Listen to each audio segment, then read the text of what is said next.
All right, we are live, and I am assuming we're not having audio issues since I'm using StreamYard now. I'm no longer using my jerry-rigged getup that I had before.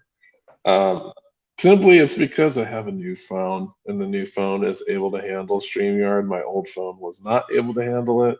I get disconnected a lot, and my phone would lock up and freeze, but now we're good. I tested this last week and I was quite impressed on how easy it is to set up. But yes, it's the WoT Centrist, aka Dusty Cubes with Tristram, and we're gonna talk about the new trailer that dropped for Wheel of Time. I know it's been a week or two since it's Mm. dropped, but we're just getting around to talk about it now. I've been letting it stew in my mind for a while, and I've looked at other people's reactions to this, and I've had many agreements and disagreements with some of the people that have talked about this. But overall, Tristram, what do you think about this 2-minute trailer that we got? And it supposedly was a teaser trailer. I was like, this is not a teaser trailer. This is a full-on trailer. I Yeah, was expecting like a little 30-second thing, and then we got yeah, a whole 2 minutes of awesomeness. So, yeah. what do you think of this teaser trailer that we I got to see? Well, first of all, I agree. I don't think it's a teaser trailer. That's a full trailer to me as well. I expect a teaser trailer to have basically no dialogue, no storyline points, just to be like a just look at this. You want to watch the full trailer. But yeah, I was pleased with it. I think the look of it is strong. The acting looked good from what we saw of it. The characters look recognizable. You can point out who's who quite easily. And one of the things I felt that was quite good is it didn't look cheap, which Right, I think is important to a lot of us. Um, Even though like cheap in when we're talking about Amazon and these huge productions is a relative term, but and you can do a lot with low level cash, but it was important for this to look like they really meant business, and I think it does look that way. So that was good. That was an encouraging sign for those of us who are really hoping this will go well. I didn't see anything that threw me out. I just thought, oh, that is not Wheel of Time. Like when you see that there's some clips of things like Murderal, and you think, yeah, that looks freaking awesome, and you need that. You need to feel. That was one of the things I was worried about. Is that like when I see their versions of Trollocs, their versions of Murderal, their versions of Tracha, I'm gutted we didn't see an Ogie, that we didn't see Loyal. yeah, not Um, yet. but Actually, one thing that's interesting, if you take a look at that one little scene where there is a waygate, hmm um, Loyal is there. We just don't get a good look at him. So is he's one of he? the ones standing next to the waygate, but it's so far away that we don't really get to see what he looks like. Oh, you know what? I'm gonna relook at it now just to see because Because he is the one that leads them through that. And agreed. if you do a head count of who's there, you'll see that one of the ones waiting by the waygate has to be Loyal. Well, it can't be the one on the horse, right? No No, way. no, no. He's at the Yeah, waygate already, and they're going towards them. yeah, but there's two people at the Waygate, and one of them seems to be on a horse. Yeah, so the one that's not on the The horse one is who's likely standing. loyal. Yeah, because Yeah, that's but the kind of his main role in the first book is to get them through the ways. agreed. He. I- I'm just saying this. He doesn't look like no Oye to me. Not. But Well, I we have no idea what the final version of what Loyal's supposed to look like because we really haven't gotten any photos. no. We know who's being cast as Loyal, but we Yeah. don't know what the final made up form of Loyal's going to look like. So what? So obviously, what kind of way do you want to go through this, Dusty? Do you want to talk about it chronologically through the video, or do you want to talk about it thematically? Like, We could do both. Like we can just start by, talking about the very opening, okay, um, where we so have the push, yeah, so to and speak. one of the things I want to say about that is like, well, it seems pretty obvious that this will be her initiation into the women's circle, becoming a woman, having a braid. But the key thing that I got out of this, because like, it's a whatever scene, but I think the fact that they show this first, I think personally that this shows that it's going to be Egwene centric. That I think they're going to not run this as like Rand's story, but especially at Hmm. the beginning, they're going to try and maybe make it a little bit more mysterious, like who could be the Dragon Reborn, and maybe run it as sort of an Egwene, at least as big a character as Rand, And and she roll it. is like series. If we just talk about the series as a whole, she's Oh, definitely a yeah, big I've got, character. and that's why I have no problem with it. I'm just saying that I think that's an indicator from the Hmm. showrunners that this is going to be Moraine and Egwene are going to be just as big POVs as as Rand is going to be in this first series for sure, and that they're going to start it off that way. And so that was just Yeah, that was one of the things I got from the fact that it doesn't start with Rand and Tam. When I first, if you'd asked me what do you think will be on the first trailer, I would have thought it would have been Rand on the road and looking back mhm. and seeing the murderer, the shadow. But the fact that the very first scene is Egwene makes me think, they're trying to make sure that it's clear straight away that this woman is basically the core or one of the core point of views that we're going to be following. And I wouldn't be surprised if she gets more screen time than Rand in this first series, just with this as an indicator. Yeah, I wouldn't. And then that we did see more Nynaeve as well, like throughout the trailer. Yeah. Um, but one of the things I do hope that they do deviate quite a bit. I'd like something a bit fresh, like a fresh perspective Mm. of this series and a more modern take. And I think that's like looking back, if you look through Wheel of Time as a whole, and perhaps when Robert Jordan had first conceived the series, it was supposed to be a trilogy, right? And Yeah. then he broke out of that. So Very it's early. it's yeah, it's almost as if he wrote the first three as mostly as a focus on Rand, Yeah. and then that expanded once we were past the third book. But I think it would be a good idea to take that in mind that, okay, all of these characters that are supporting the Dragon Reborn are of equal importance. Mm. So I think that would be great that they're doing that straight from the beginning, which would, I think if Robert Jordan, would have conceived the Wheel of Time series as a series that was going to be 14 books long, it's certainly possible that those first three books Would have would been have quite been different. written, yeah, would have been written differently had he known the series was going to be as big as it was.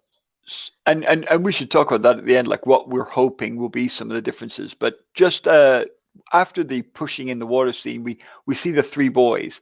What's your view of the three actors, the way they look, the clothing decisions? What's your feeling with what you've seen in this trailer and on the acting pieces from the Rand, Matt, and Perrin? Because their chemistry has to work if this series is going to work. We have to Right. like them. We have to want them. We have to want to be with them. We have to want them to win if the series is going to succeed. So, what did you think?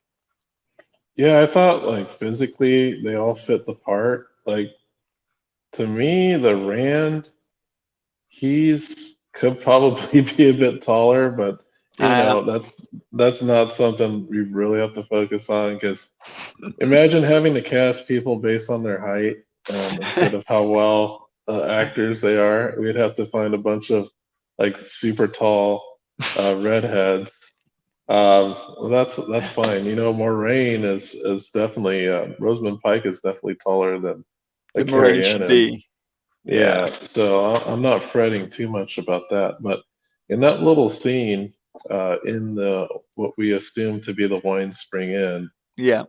we see them, and you look at the looks on their faces, and we can tell right away that Matt is like the jokester, Mm. Really looks like Rand is the one who's mostly like composed.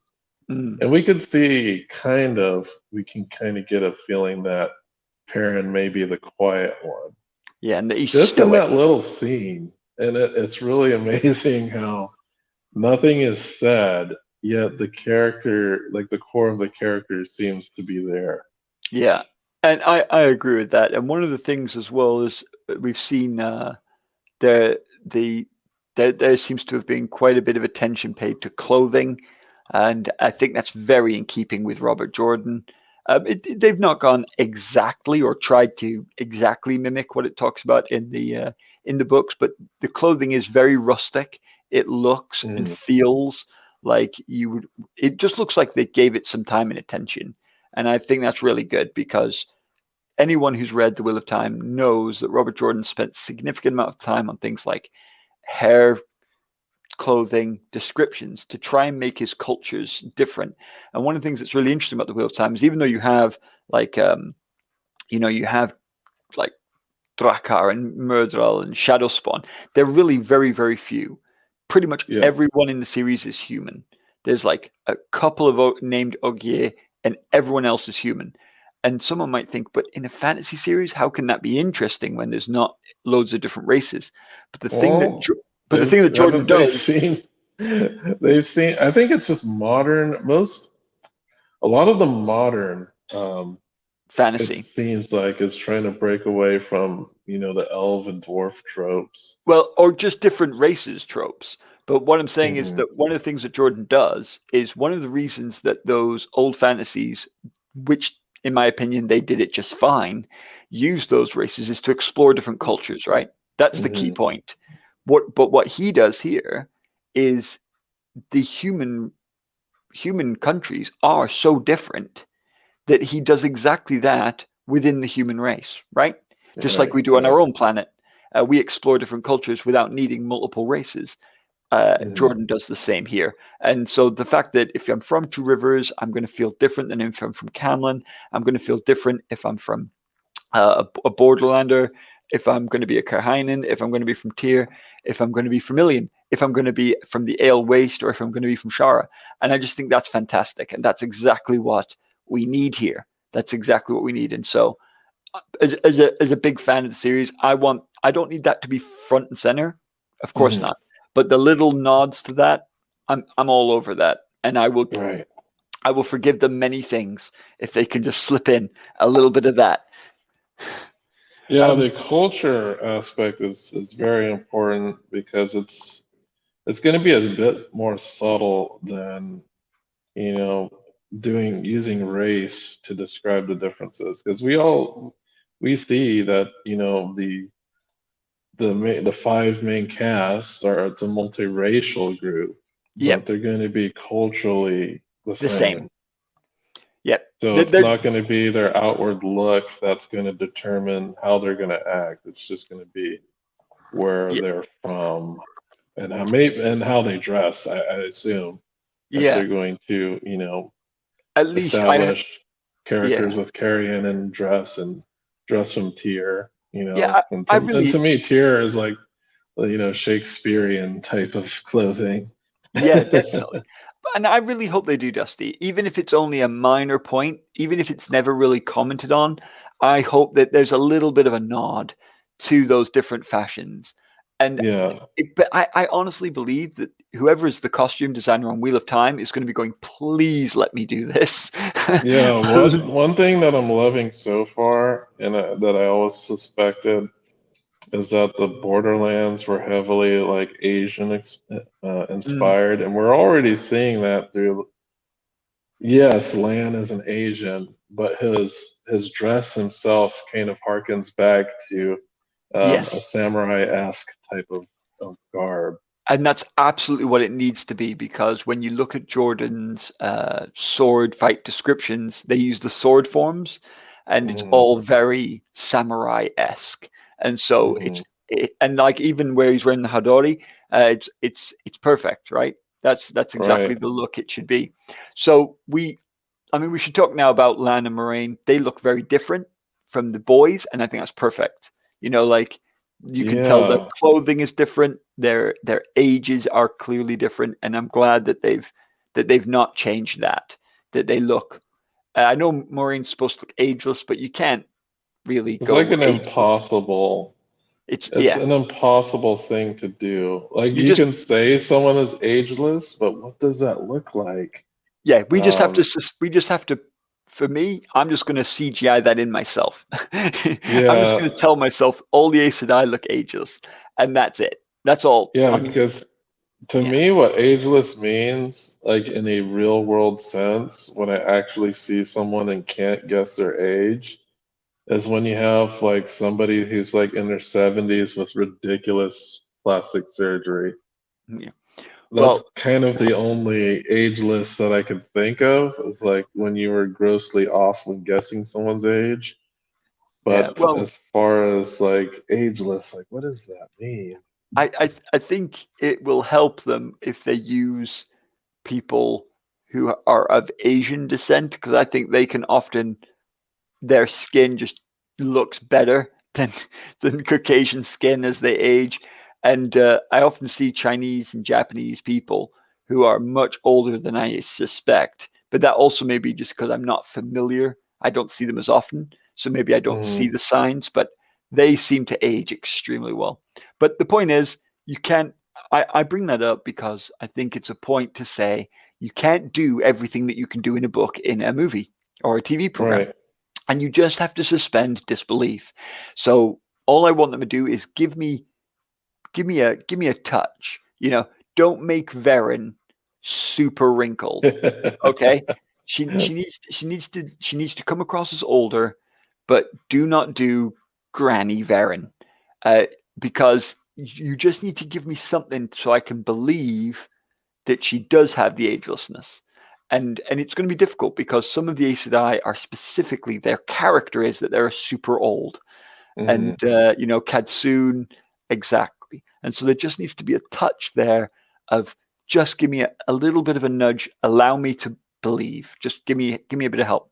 But what do you think about the decision to have the color of the Aja like a bit of a more like not only more are they prominent. more prominent, like instead of just a trim on their shawls, that and it does say obviously in the books that people often wear their Aja color anyway, that they quite like it.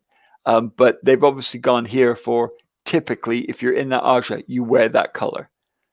Well, I think they have to because they need to make it more obvious. Because in the book, like they It say, isn't, oh, here's a gathering of blues, even though, we might not, they might but they're have in a no very uniform. different, yeah, there's no uniform, but they're told to us, like Yeah. in description, oh, here's some yellows down the hall. Um, I think because of that, we don't expressively have a narrator telling us who's who. They have to make it more obvious by look on Mm. who these odds are. And I'm fine with that. They Yeah, me do too. have to, find a way for it to be more apparent It's visually. Yeah, and I also agree that it isn't a problem. But I know that one of the things that Jordan's trying to say is that like it wasn't obvious, and so I think for the TV show, I think that's a change that makes complete sense because you have to get these things across in much less time, and no one wants to spend time figuring out who's in which Aja. Like that is not something that we want to use our 30 minutes on.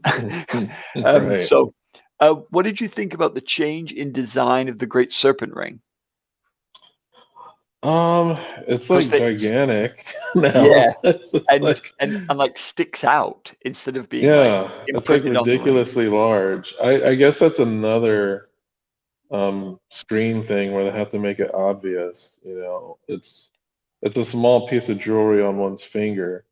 Yeah, So at a glance, someone is going to have to be able to recognize it on the television I think they could have gone screen. two different ways with it. So we I do think see a warder crying over one. yeah, I think they could have gone two different ways. I think they could have had the Great Serpent Ring just literally be that all of the Aes Sedai wear what looks like a wedding ring, basically. But they obviously decided we don't want it to be a nothing.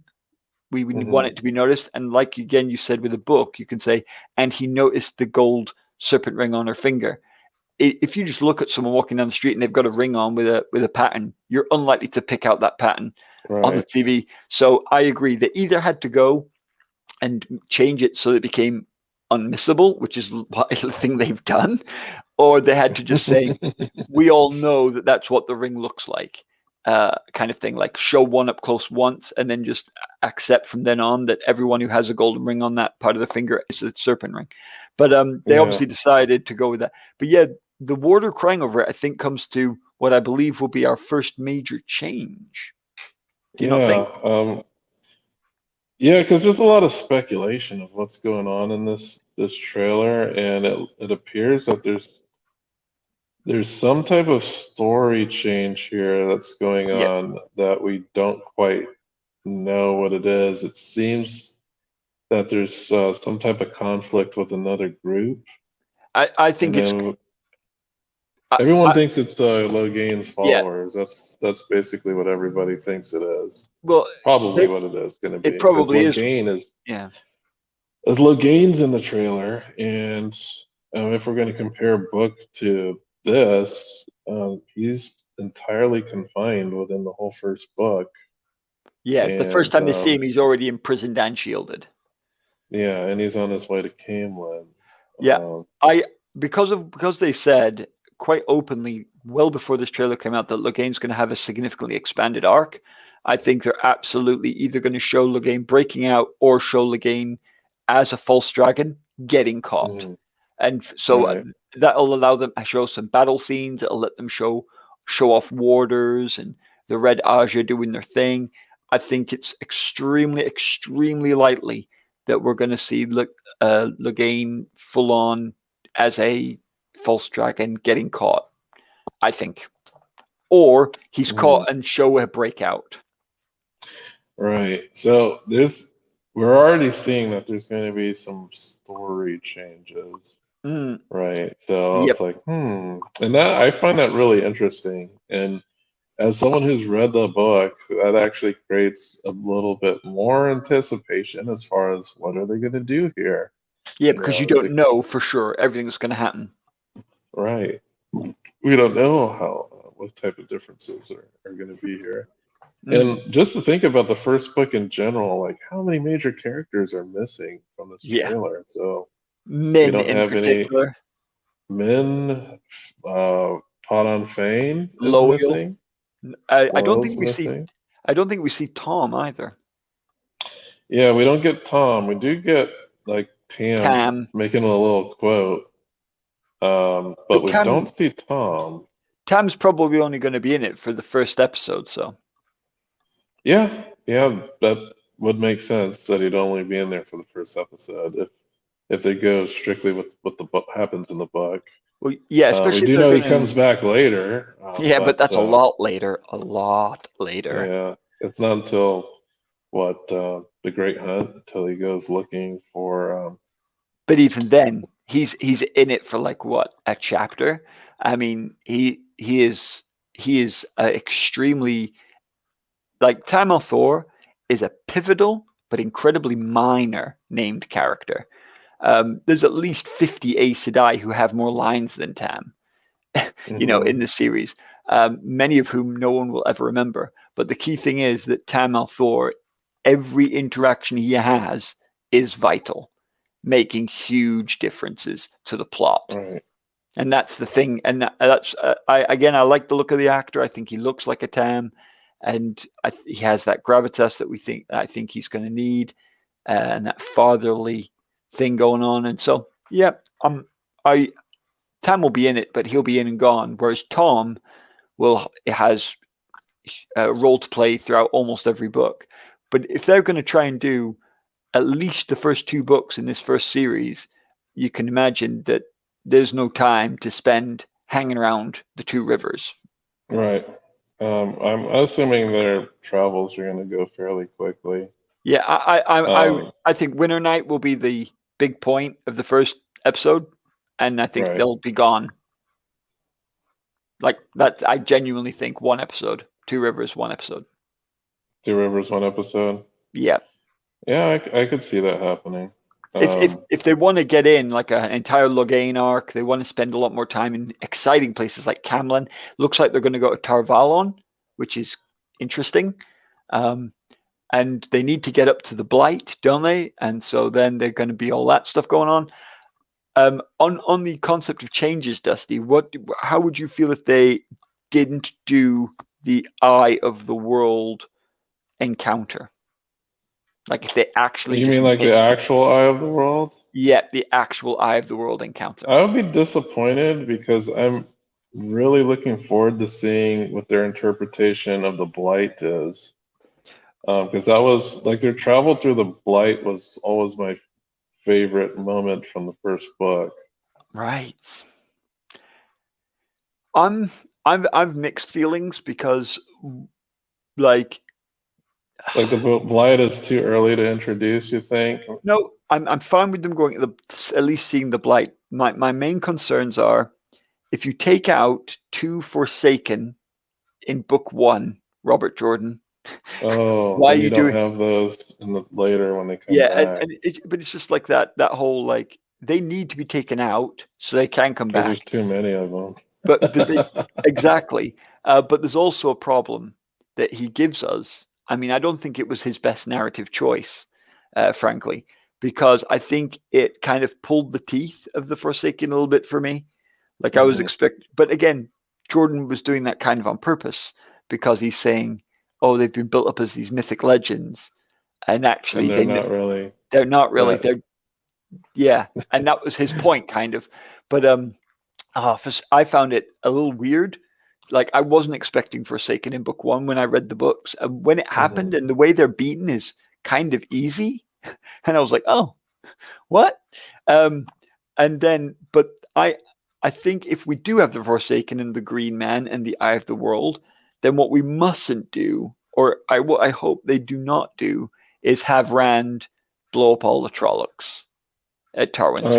Oh yeah, that part. Yeah, I know what you mean. Like, I just think if I was going to make a change, I would just not have that scene take place. Don't have a Yeah, Trolloc army. Just say everyone's tense. There's general skirmishing around the Blight. There's no like a huge Trolloc army. We might lose Shinar. Just ignore that. Just that doesn't need to happen. That doesn't need to right. be a thing. They came looking for the Eye of the World. Do it Indiana Jones style. We need to find it. They do go find it. Then they have like a cool altercation and have the climax be like the Green Man saving them and the fight with Agenor. Yeah, But I really do oh want to see what the Blight's gonna look like. yeah, Um, I think they but should be able to do I'm that. glad that they had some pretty good shots of some iconic places that we're familiar with. Oh, so what Like did you think? I thought Tarvalin was pretty much better than what I imagined. Because whenever I imagine Tarvalin, I don't know, I just imagine like everything's flat and there's just like a bunch of buildings and but it's nice that they included like okay, there's some actual terrain in Mm, Tarvalin and then we see like this the grove for the yeah, ogres and the different types of buildings. mm. And I was like, okay, this looks great. It looks like better than what I would have imagined because that's Uh, basically what we have to deal with is our own imaginations yeah, and how we they look at these things.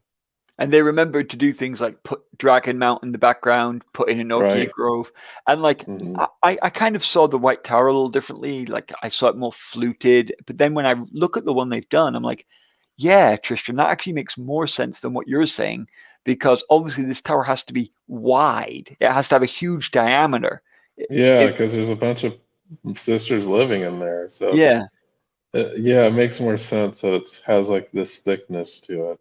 yeah, and it looks more like it doesn't look like a tower that you would have had in sort of Germany, but more like a tower you would have had in Turkey, right? Hmm. And so, but even that is more in keeping with some of the aesthetic choices that they're going with. Um, and like you say, we see a lot of one of the things that's cool is the recognizability of these places. Right. What did you think of Shadow Lugoth? Yeah, threw me off just a little bit because I wasn't expecting like the wall to be bordered with a river. Mm, But then I was looking at it, it's like, man, that looks pretty shady place. So I'm thinking it's Shadow Logoth. Um, but I thought they did a pretty. Once they were in there, I was like, yeah, this is they're in the abandoned city. This has to be it. And then, of course, you get that shot of that. They changed Mashadar up a little bit. It looks more like a black virus that infects things more than a cloud, like a fog, um, mm, which was what it was described as. As it would get described as okay, kind of like a living fog that can tendril out and attack things. mm. But they Yeah. kind of changed it a little bit into Well, like this surface virus, yeah. black surface virus type of thing. Again, that will look stuff like that. We're going to have to see what it looks like, right? Right, And right. one of the things that's going to really matter is what they do with the sound when they do that. Yeah, that's That true. the sound Well, will it's either, certainly for Ma Shin. yeah. So I think the sound's going to be important more for Ma Shin than it is going to be for um, Mashadar. Because we do know that Ma Shin is like these evil, nefarious, It's the creepy wind. voices Yeah. intermixed with this wind sound. And I yeah. so that's going to be interesting. We do know they're going to the ways, so Yeah. So they got let's to let's show it, see right? let's see what happens I with I, that. I would love Mashin Shin to be practically unshown. I like Yeah, basically if if it's you just like a mental thing, that would be great too. what I you see the thing is like I want it to be like because the way I felt in the books is if you ever actually see it, you're already dead, right? If it Right, catches you, right. you're dead. Your hope is to get through the ways without it noticing you're there, because at no point does anyone deal with it. Like even at No. the end when everyone's like super powerful, no one Hmm. like sorts out Mash and Shin, do they? They No, like no. they all freaking avoid it because if it catches you, you're just dead. There's no way to fight it. You I like the idea is it's, to me at least, it was one of the best like horror things of the Wheel of Time because it isn't like a person. You can't balefire it, right? It's not a single thing. Mm-mm. It is the wind itself, but just a really evil, destroyed, tainted version. And you're just like this thing doesn't think, it doesn't dream, it doesn't hunger, it just is. And what it is just destroys life. And I just that idea of let's hope that this thing just doesn't find us, and if it does, we just got to run. There is no way to fight it. Doesn't matter how powerful you are. Doesn't matter if you're a Moraine. And it's just like when Loyal's like, oh, you don't want to go on the ways, and then they're like, yeah, but we're gonna. It's like that fear was so good. So I really, really hope that the ways are given that same kind of feeling of just like this used to be an elegant and amazing place, but now it is death coming for you, and you just have to outrun it or sneak past it, or you're dead. And so I would love it Mhm. if you like you don't see it, you just hear it getting closer and closer and closer, and then they're trying to get to the end to get out before it catches them. That I would Right. I want that. I want to feel that panic. Anyway, Yeah. So one of the scenes that's like the talk of the town that comes in early in the trailer. Do you know which scene I'm talking about here? well, there's a few that I'm assuming you mean the arrows. Is it? No, it's like one of the earlier ones. So I'm talking about when Egwene rises from the pool. Oh, the colors. Everyone's like fawning over that scene, saying, "Oh, this is the best scene in the trailer." And all it is Egwene rising from a pool with like the Aja colors on her Yeah. face. So Now, yeah, Dusty. If you'd said like, what scene did Daniel Green drool over, I would have told you what scene. But I wouldn't call that a great people scene. too are drooling over that scene. Like I watched a few different reactions, and there were Right. so many people that were drooling over that Egwene scene. That and jump scare of the merge roll, The um, merge roll. the merge roll jump scare, yeah. And then the other one was the tag team of Maureen and Land on the Trollocs. Her doing her kind of I guess she's like gathering a lots of power and they're like fighting in tandem, Aes Sedai and Order. Yeah. And what did you think of Weaves? I thought it was okay. Like I didn't have a problem. Nope, me Um, neither. like I don't even remember. I heard so many criticisms like, oh, the colors. And from what I remember, I don't remember ever Louise being described much No. um, at But what they all. Like, and often they don't. I don't think he ever says colors necessarily. What no, when they not that describe the I'm like, weaves, they say she. Oh, I could see she weaved a bit of fire and a bit of spirit, and yeah, and there's now differentiation between the leaves, but they don't tell us if there's the color yeah, differentiation. that's why I was surprised when I heard some people commenting, going, "Oh, they should be red." Yeah, and I would have loved to have been in a room like sitting down next to them, going, "Oh, so what color do you think spirit is?"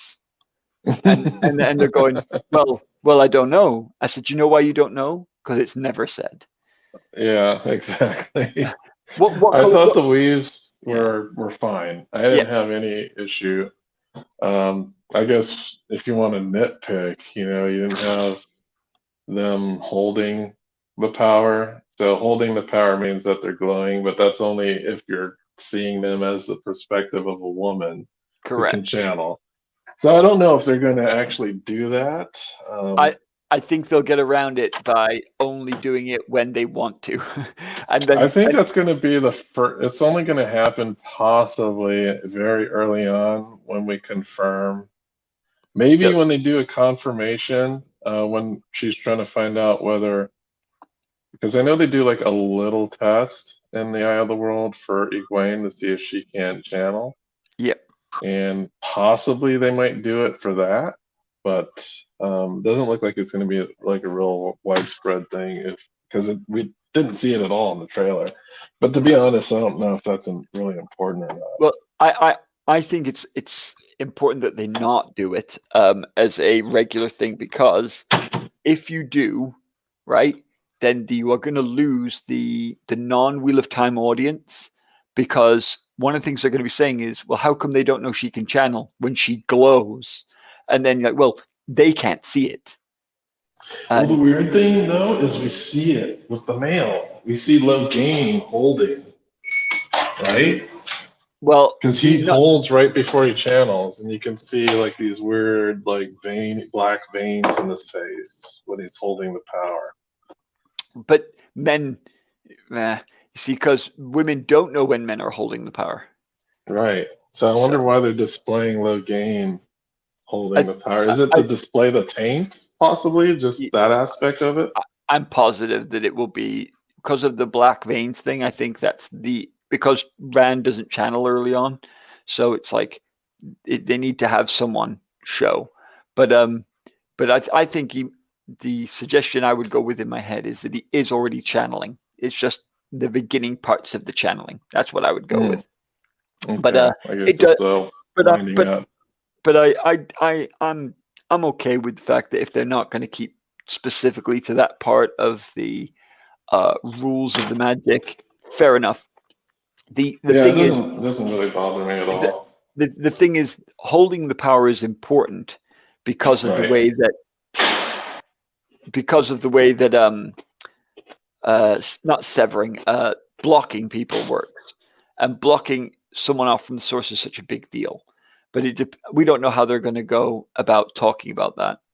But Well, we kind of see it a little bit. Um, I guess yeah, if you want to take a look at yeah, the with the scene sisters, the Red where, Sisters. right. Because I know there's a scene where they're attacking Logain, and it appears that someone has woven some type of shield over him Yeah, as like a physical shield. So I know usually when we think of a shield, it's not something you actually see. yeah, not It's visual. just someone tries to channel and they can't. Um, It's not like a visual element, but it looks like it's going to be visual because we see that when Logain is attacked by Mm. the double axe warder, which is interesting. I thought that was. I didn't think there was anything wrong with the double axe warder. I thought it No, was a interesting addition I think that it's just I showing that. actually like. I think it's just trying to show that when a warder loses his Aes Sedai, goes in like Mm, that it's like a crazed state. right. Just to and the thing is, the reason that's going to be important is because then it gives us stakes that we know if Moraine dies, how Lan is going to Hmm. feel, and Right. and I hope that they seed in without paying it off yet this idea because in the books she does it very early. She's Hmm. like, yeah, when I die, you're gonna have to continue, and he's like, yeah, we'll see, and and Yeah. like this whole idea that he has a bit of a death wish, and like that's really important. I feel to seed throughout the series so that when we get to the end and we have things like will he ride alone, that will have a lot of power and Hmm. allow us to properly hate Alana and Hmm. other people who muck around with the water thing. I know it's not important, but I think it was the picture of the Reds together. One of them, Right. right in the middle of the shot, is bright blonde. So Oh, that's who I assume is Leandrin. yeah, it's interesting that her hair isn't in braids. Again, doesn't bother me too much, but I'm surely that's Leandrin, right? You're agreeing that's definitely Right. Leandrin. Yeah. Very tight-lipped, not Yeah, quite the rosebud that is described, but yeah. very, very stern looking. And then did you spot that for like I don't know, quarter of a second after that shot, we see someone slam a staff down. So I'm That's assuming Leanne. Sharif. Yeah, Uh, that's the keeper, yeah, because that's well, the keeper staff. one would assume, even though We assume. Yeah, it's not, it's I not guess we other. don't really know, right? Well, it's only the keeper is ever really mentioned specifically having a staff. Like, so one would assume it is, even though it's not. It doesn't look like the keeper's staff is described, but it doesn't have to be. Um, Right. but the thing is, it's interesting because she looks like she is from again.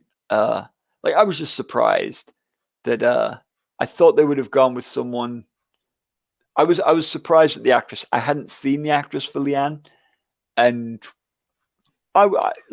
they showed her not all, I mean she's pretty, which is good, but they showed her grumpy, which was Very does not angry looking, yeah. yeah, and like when I think of Leanne, like Leanne is the flirt, right? She is well Well, I'll tell not you this. If you yeah, go and find a headshot of the actress that played her, right, headshots night and day from right. that scene.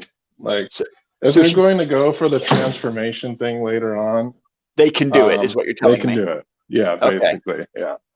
Because And that's that's what only I one. think they're gonna do. Because Okay. right now she looks very stern, Yeah. very assertive. But I looked at her headshot. I was like, oh wow, she's like super hot. I wonder why they made her look like that with the staff. Because of Super angry looking. all the people, like there's some people in the series, females in particular, because Robert Jordan was definitely a heterosexual man, you can tell. Hmm. But there's some women in the series who have to look good, who have to be physically uh, stand out, and it's not Egwene and Nynaeve. It's Hmm. it's people like Leanne has to, if we're gonna buy it. Um, Obviously, Lanfear has to just be as stunning as they could possibly make her. Hmm. Um, like Lanfear, you can't win because she's meant to be the best looking woman that exists. But Right. they have to do a good job. They have to at least give us the chance to believe that when Rand sees her, like her beauty just leaves him completely helpless. But Hmm. also, I think Elaine needs to be a classic beauty, and I really hope that they get that right because Yeah, a lot of that's going to be achieved too through costuming and makeup. It does. And Because also the reaction of the actors, right? The reaction of the right, actors will sell a lot. If when Lanfear walks onto the scene, the person playing Rand makes me believe that she's the most beautiful woman he's ever seen, then like they did it with Galadriel in Lord of the Rings. Um, she was, and she's a beautiful actress, Kate Blanchett, but she isn't the most beautiful woman on earth who's ever existed. But the reaction of the cast and the makeup and the costume sell it, and that's right. the As fun. long as they're good actors, then Yeah, I don't think we're gonna have an issue.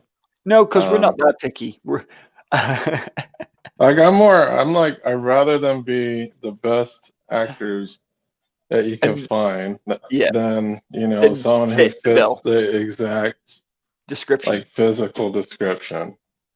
Well, they've I already just want to have a shown well acted show. That's what I want. they've already shown that, haven't they? With the fact that they've not got all fanatical about the fact that skin color should match or stuff like that. They're not. They've shown that they're going to try where they can, but they're not going to be worried about that. They're going to be more bothered about this, what the story they want to tell.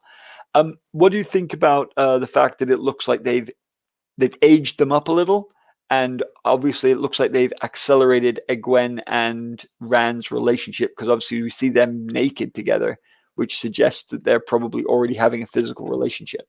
Right. That was like really interesting thing that they modernized that aspect, I guess, of the Two Rivers culture. Because in the book, the Two Rivers culture is quite conservative. Yeah, Um, very much so. Very modest, very old school, but very like almost medieval. So right.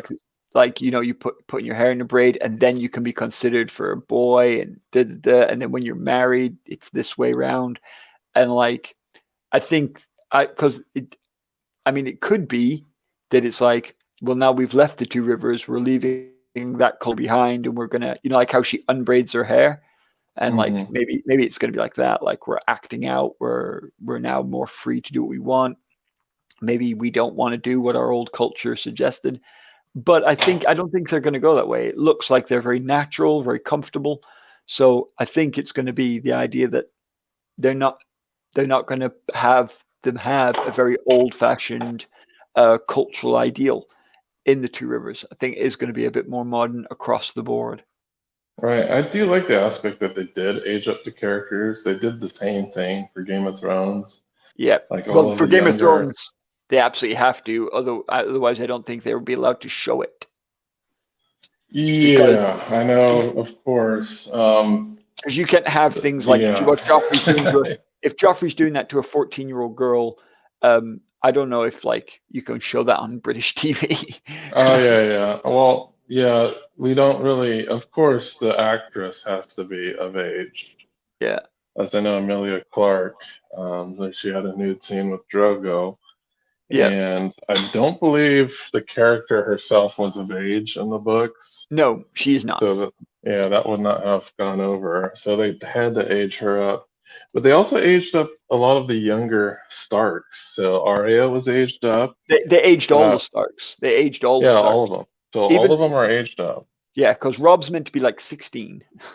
Yeah, and he's clearly like in He's his 20. 20s. Yeah. And And Sansa is meant to be Theon, Sansa's meant to be 14, and she's yeah, clearly 18. Kind yeah, of. and Arya was aged up, and Yeah. even Rickon, like the youngest, was aged up, and Yeah, because he's basically a baby. He's a toddler in the books. yeah. Yeah. So, and it's just gonna have to be that way. It's Yeah. easier to work with more experienced actors and actresses, and Yeah, the and also the for our one, sensibilities. yeah, and one thing we do know that romance is a mild aspect of the series, and I don't know if you've seen any other fantasy series where they have taken younger actors and actresses and had a romantic relationship. It does seem teen angsty, if I can't think of another term.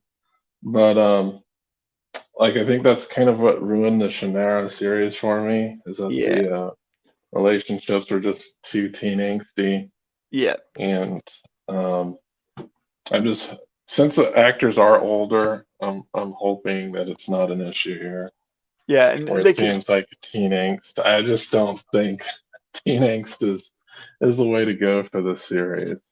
Yeah, even though there is plenty of teen angst in the Wheel of Time books. There is, but it's not. No, It but it's seems more mature, yeah, like the motivations behind yes, the angst itself. Like if we think about, um, early on, Matt or not Matt, Rand and Egwene's relationship, um, yeah, they they'd come to terms with what their relationship is yep, pretty pretty early on. yeah, And yeah, there are times when they are grumpy and kind of fighting with each other, but it's not something that is focused on heavily. Like there's no focus on the drama no, of relationships. yeah, and she's never like, hey, we were supposed to be together, and now you've gone off.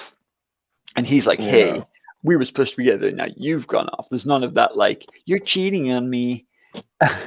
There's none right. of that. Except that if we're gonna get into Perrin and Berlin, I think they're gonna have to get into that. I Yeah, think but that's why it makes more sense though when they're older characters and it's not gonna seem teen angsty. I think Yeah. I think that though will be shown differently. Instead of being like, I'm gonna steal your boyfriend, I think they're gonna play the Berylin Fail thing as like a deliberate seduction. Like I Well, am they're gonna make Berlin. She's gonna definitely be like a flirtress. She has to be. yeah, That's kind of what she is. That's how she maintains her kingdom yeah. is by being a flirt. And the thing is that's also the fun thing, right? Because you see this, this what they're going to show the audience, because remember the audience, many of them will not have read the books. They're going to see this busty, well dressed like woman throw herself at people, like Rand first and then Perrin, and they're going to be like, oh, we've got her pegged, and then they're going to be really shocked as Berlin's true character comes out, and we realize just how clever, how inventive, and if they can pull that off with a modern audience, because a lot of people will not like the Berylin character. They'll be like, "Oh, this is terrible portrayal of women. Like she's really weak." Da da da. And then if they can actually have people fall for that, and then realize and truly accept Berylin for what she is, that would be an Hmm. amazing play. And I think that's what Robert Jordan did to me when I first saw Berylin turn up. I just thought, oh, so she's like the queen version of a harlot, and that's like her role. And then I Well, realized she's he far more than that. subverted that He though. did. That's my point. That's exactly my point, Dusty. Yeah. If they can pull that subversion off, that'll be amazing because Berylin becomes one of the most interesting, uh, like second tier female characters in the series. I find her far more interesting than like basically almost all of the Aes Sedai. Right. Because the one way they subverted early on is when Fael and Berlin get into a fight, and Berlin kicks her butt pretty easily.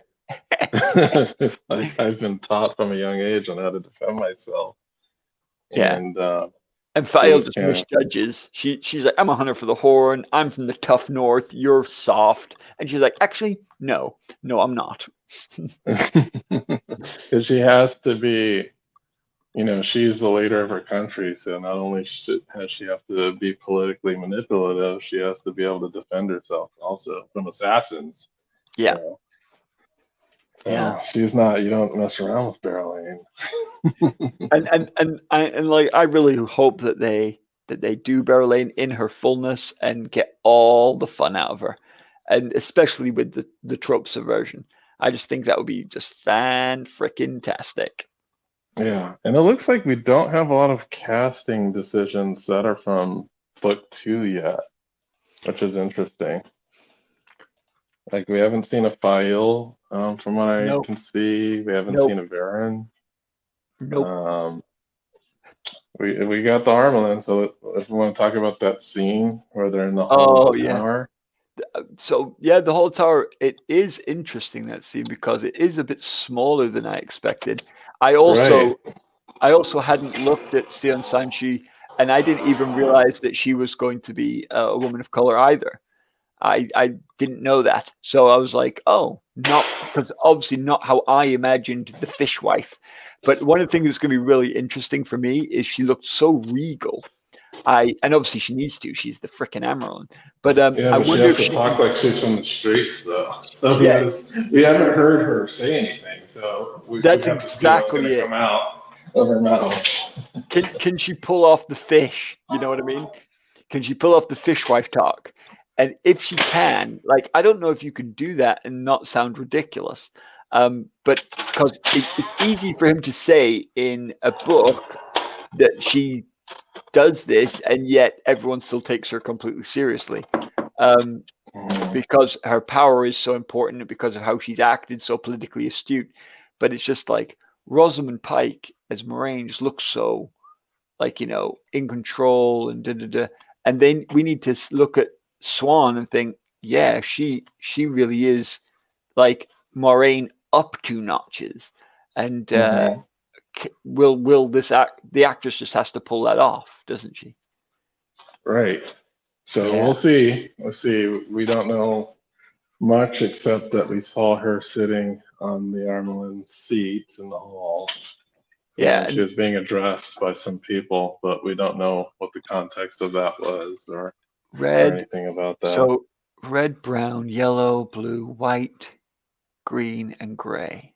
Yeah, they got them Right. all. It is cool. Like I mean, like when you think about the hall of the tower, it doesn't have to fit in all the Aes Sedai. It's meant to just fit in the sitters, and Right. so it is pretty freaking cool what they've done. It looks pretty amazing.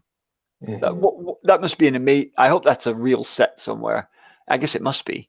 And Well, so it's probably partially real and partially, yeah, like the windows are probably CGI, and the second yeah, tier of pillars are probably CGI. But if that's like a set, imagine being able to go and act in something like that. Like that's a setting that is helping you to buy into your reality. Um, right, right. One of the things that's interesting is I'm wondering if they're going to be, like, they don't have to, it does not matter. But I'm wondering if they've already had people sit as sitters in here who are later going to be Galena and things like that. I Mm. I don't know if they will do that, but if that would be quite cool. Like if they can have that be like an Easter egg for Yeah, later. because it's possible, like, because I don't know the way that casting has to be done, but if they cast like these other characters, like right in the beginning, and they don't have a speaking role yet or anything, I don't think they actually have to like put the name of the character in the cast, do they? No, it's interesting because on the I'm looking right now at the freeze frame of the tower scene, and so obviously Moraine's standing right in the middle, and it looks like Hmm. standing right beside her is what looks like Leandrin, and Right. then there's a few others, and I'm wondering if that is her presenting Egwene, uh, possibly like when she's saying, "I want this woman tested." Um, Or but it could be a flashback, yeah, possibly. It's well, it's hard to say. we did. They Someone has suggested we're going to see some new spring. Would you be up for that if they use some flashbacks to show us parts of New Spring, such as like when Moraine meets Lan, or when she gets the mission? I think that's pretty much the only real way they can incorporate it Okay, because I don't think like mid-season 4 they're gonna jump back to the beginning let's of hope not. the series. Yeah, that'd be kind of awkward. Yeah, So I do think they can incorporate a lot of that. Like there's basically a scene in the first book where she talks to Lan and she references an event. yeah, And instead of just referencing the event, maybe they can do a flashback of the event yeah, that happened from New Spring that they're yeah, referencing. And, just stuff like that. Or maybe when there's like some tense and dramatic moments between Moraine and Lan, they might go to flashbacks from New Spring. yeah. So I'm completely fine with them doing that. I just think if they, I don't think the showrunners are actually going to do a season of New Spring. That would just be kind of strange. One of the things that was interesting is when we do see Swan, she isn't wearing like a rainbow colored shawl, is she? Like stole, I mean. No, it's like there's like these little hints of color in her lapel and her dress, But but she's not she's not wearing wearing a a seven stole, stripe stole. and nobody's wearing any shawls either Um, there's I think that I can see. in the what you call it in the actual picture of the full tower, at least one woman has something over her head. Oh, So does she? yeah, I wonder if that represents a culture more than yeah, anything else. because none of them have shawls over their arms, over their shoulders, and it may be that they just dispense with the shawls entirely because they've decided to switch it for what you call it, like their entire clothing being that color, so they don't need it in the same way. Yeah, because I'm looking at right now, I'm looking at a still of Yep, the scene where she's blocking the arrows. yep, yep, And I'm looking at like the different Aes Sedai and what they're wearing. And there's like a lot of differentiation between the styles of clothing. Like, yeah, the colors are pretty much the same, but we do see different stylings. Like one of the reds has like this red head covering, and Aes Sedai who's stopping the arrows has more of like a um, Indian Asian type of look yep. to her clothing. Mm. Um, and then the other one has like an even different look. And we have Nynaeve who's wearing green for some Mm. reason. Her look is different. Is that Nynaeve? It looks like it's possibly Nynaeve You see, I thought this was standing a. behind Lan. Oh, right. That's kind of what it looks like to me. That Lan Okay. is But standing right in front of her. why would they be there and none of the? Okay. I don't know, Well, maybe they established some type of relationship. because I'm guessing that that one who's doing it is a green, right? And that she's going to be dying, and that guy with the axes is going to be her warder and go nuts. Well, That's the green, um, the guy with the axes warders, I think, is the lady that stops the arrows, yeah, if that's I'm what I not mean. Is mistaken. and isn't she green? Is that not green Yeah, color? she is green, but she's the one stopping, and then the land is in front Yeah, of yeah, yeah. the And whole then group. Nynaeve behind him. Yeah, I know. Yeah, and So, she's wearing like green. but what I mean is the three reds to the side. Obviously, he's not their warder, so I'm assuming he's the warder of the woman who's stopping the arrows. That's what I'm assuming. Well, the warder, the woman stopping the arrows, has axes, Yeah, that's what I and just said. yeah, I'm assuming. and We don't know that, but that means she's probably gonna die. yeah, I think basically it's everyone knows that one of these that green is gonna die, I believe. Oh well, unless of course it ends up that he's not her warder, but we will see because we don't Yeah, know. because I know in the Logain scene we see that green gets slammed into a pillar Mm. like pretty badly. I don't know And if we that's see a him go, death blow or not, but we see uh, him go ballistic, so we think it probably is. yeah, right after that, he goes with the double axes.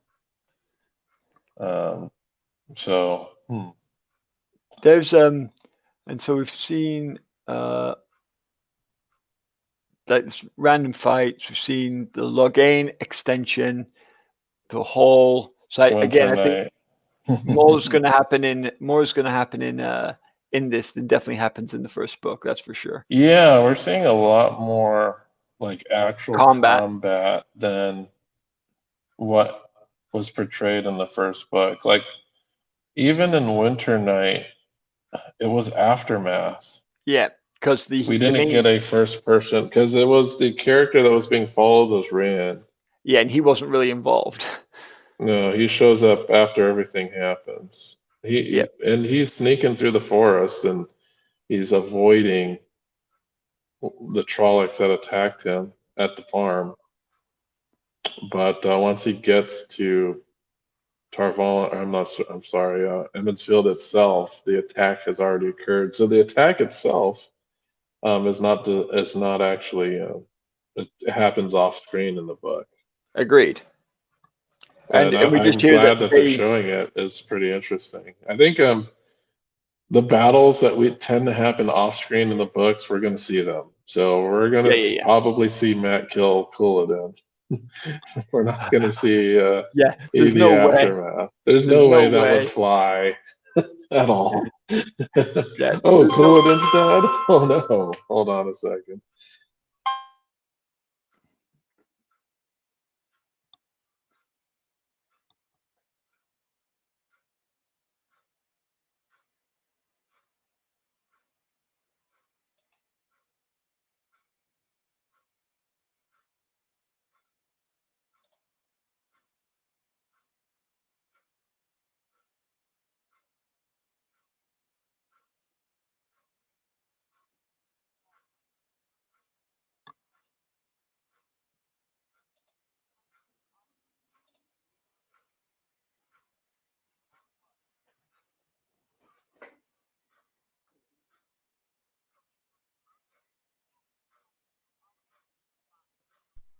Okay, sorry about that. Sorry about that.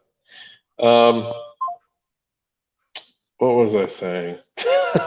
You're just saying We were that. talking about how much more combat there is Yeah. in this That, trailer than what we had expected. correct. They're not going to miss any of that out. And it's going to be. I think we're probably going to see more of the romance, physical romance, than we would have seen in the books, because a lot of that is described very lightly in the books, and Oh yeah. I think that's much more likely to be a major plot point in the series, especially with so many good-looking people. That's part of what they want to see. But I also think that like we're gonna see the magic more visually in pretty much every particular.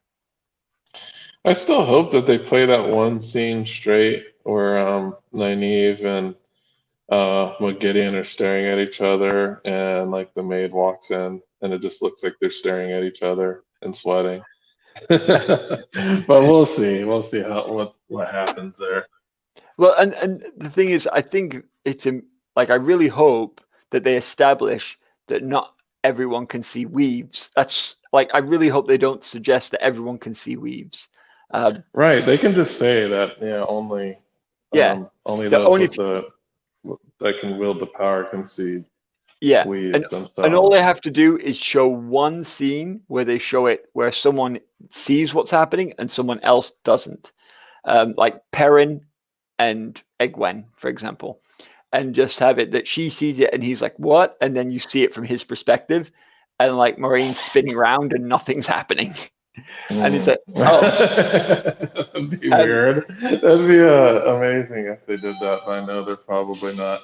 Like, why but is this woman twirling around and dancing? but but the thing is, they only need to do that like once to make the point. And then they can show us the weaves from then on, and we all understand only we're seeing that. But I don't know if they will. I hope that they do emphasize it because it is an important point that like the idea of holding the power and using the power and who can tell and who can't. Because well, there's multiple points at which that's really really relevant because if someone's holding the power, other people react as if they've like drawn a gun. Yeah. And so it's that idea of like put your hands on the dashboard, you know, Right. do not hold the power. And One if you, thing I'm really enjoying too is that they are, when it comes to like the Trollocs and their Murdral and the things like that, I like that they're upselling the horror elements and they're not mm, um, cartoonishly showing every single little bit of what a Trolloc is. yeah, Like just I, from what they yeah, show, it seems like, oh man, these things like they'd be a nightmare to deal with in math. I absolutely think that's what they're going for. And when you look at how they've done the Murdral and the Dracha, if that is a Dracha, then I think we will see all of that. And Mash and Shin, Mashdar, all of that. There's so many cool horror moments that they could use, and they Mhm. really should use them to the max. And then Right. when you get to the Forsaken, they should absolutely play with that, like with what the Forsaken can do, like with compulsion and stuff, because some of that is pure nightmare fuel as well, if it's done correctly. If it's done correctly. And again, a lot of that will rely on the acting. Um, Yeah, one of the craziest like scenes that show why Forsaken are Forsaken is I remember when Samael and Grandal have a conversation, and when he portals out, he just kind of casually kills one of her pets with the portal by slicing him in half with it. It's like, wow, these guys are ruthless. yeah, They and they do just not don't even. care. Yeah, exactly. Didn't even do it to make a point. Just I'm making it there. Oh, there happens to be a human being there. Don't care. It's irrelevant. Right. And I think he was doing it just to piss off Grandal, right? Like, what are you doing? Wasting your time, With like these. compulsing all of these people to do this pointless stuff for you. And you spend all this time doing it. Here, let me just show you how stupid and futile it is Yeah. by forming a portal right in the middle of the guy. Do you think they will use all 13 Forsaken? I don't think so. That's just No. too many for people to track, and plus you have the ones that come back. So I'm assuming that the first encounter is just going to be a single Forsaken, So possibly Ishamael. It might just be him, I'm thinking. do you think they Or might it go might just for be it might just be a Shamael or it might just be Agonor. But I don't think there's going to be more than one at the end of at the Eye of the World. do you think they'll go for 7? I think 7 seems reasonable. That seems like the most, like in most shows and anime, there's always like 7 deadly sins or 7 bad guys or like 7 7 Ajas? bosses, 7 Ajas, 7 ex-boyfriends. If you want to go the Scott Pilgrim route, um, but 7 seems to be the magic number. If they want to take it up, they can. It definitely has to But be an odd number for sure. I think there might be more. It's just like some of them might be downgraded. They won't exactly be Forsaken. Like we might have lesser Dark Friends take the roles of some of the other Forsaken. Yeah. Because I Um, think key they're gonna need Mogideon for sure. they're going to need Um, Mergidian. They're going to need Lanfear for sure. Lanfear for And sure. the Malal they can get rid of because he has such a short and small well, insignificant they could role. just merge him with Samael very easily. Yeah, But Samael's key. They need him. well, they need someone to play that role, but it could be the ball role. Um, but do you think they'll drop? I think Ravi might get dropped. Well, the three of them are very similar, and Demandred basically doesn't show up, right? Um, Until way later. yeah, Well, at least until book 6. but they can just Uh, use instead of using Demandred, they can just use Tame for that. yeah, they might just like merge some of these characters together, and when they are defeated, they are not killed. They're just simply defeated. My favorite hot take is that like so many of us thought that Tame was Damandred in Maybe they might make them maybe yeah. Demondread. They probably would do that. I wouldn't put it past them that they would make Tame Demondred in this show, and Because you it can do it and probably would change make nothing. sense. Yep, you Yeah, can change nothing. Change absolutely nothing. Like and like they don't even need to bring Shara into it. They yeah, they can they wouldn't if they just made Demondred Tame. yeah, Because I correct. don't think they're gonna bring Shara into it. Because people are like, okay, it's like the last chapter. It's like the last battle. We have this other people just kind of show up out of nowhere, Yeah. and I think that would I, just might be too confusing. So I don't think they're going to include Shara in this show. I'm also a big fan of the idea that they just entirely drop the sea folk. And I know that's crazy, Yeah, they could do that. but they could do that and save so much trouble. Yeah, but trouble is kind of you got to have some conflict there. I know, Yeah. but the conflict with the sea folk is so annoying because it's like it's this whole like telling each other off trouble that Robert Yeah, Jordan pretty loves. much. This whole like you're Like I all love acting. that the sea folk are there, but they don't play like that same role. That it's just okay. The only Yeah, reason they're there is because they're arguing with everybody else, and yeah. They, I we'll see. I do like the maybe if they do the sea folk, they might have like a different direction for them instead of yeah. The what they were ale before. are the ale are vital, They have to put them in. That's no question. no If they don't question. have Aiel on this, it's This not going to isn't be the Wheel of Wheel of Time, Time. correct? Yeah. And they definitely will. And the IEL are just such a great culture to get into, and there's so much conflict there. And of course, Avienda is like the embodiment, and Rand is from the IEL, and all this jazz, and the Ultimate Warriors, and Hmm. there's so much they can do there. One of the things that's interesting about the IEL is the Forsaken clearly found them much harder to deal with, right? Because they take over almost everywhere else, but not the IEL, Hmm. and it's really Here's interesting. here's what I think. Now that I think of it, I don't think there's going to be an Agenor No because he's Agenor really not that important. Um, because he spends more time as Ostengar. as Dashiva than he does as Agenor. Yep, or And Ostengar. yeah, so when he comes back, it's just going to be another Dark Friend or Yep, another like bad Ashaman or something. I don't think they're going to make him a Forsaken. yep. But the thing is, you need someone to be the Forsaken who made all the Trollocs. But it doesn't Well, they have to be could Agenor. reference them. Yeah, Yeah, they could reference them. but they could just say like male Forsaken number two is the one who made the Trollocs, and he's the one who tries to take over Tyr, or he's the one who tries to take over Ilion, or he's the one who tries to take over Camlin. It doesn't matter if he's. They can just merge multiple personality traits into one person, right? Right, right. Yeah, they can definitely do that because like a lot of the timelines between like some of the major actions can be you One can of put it the all under one character because they're not acting simultaneously in the but will story. but will they do the Bard Um, because he teaches that's a Rand? good question. What they might do is they might make Logain teach Rand.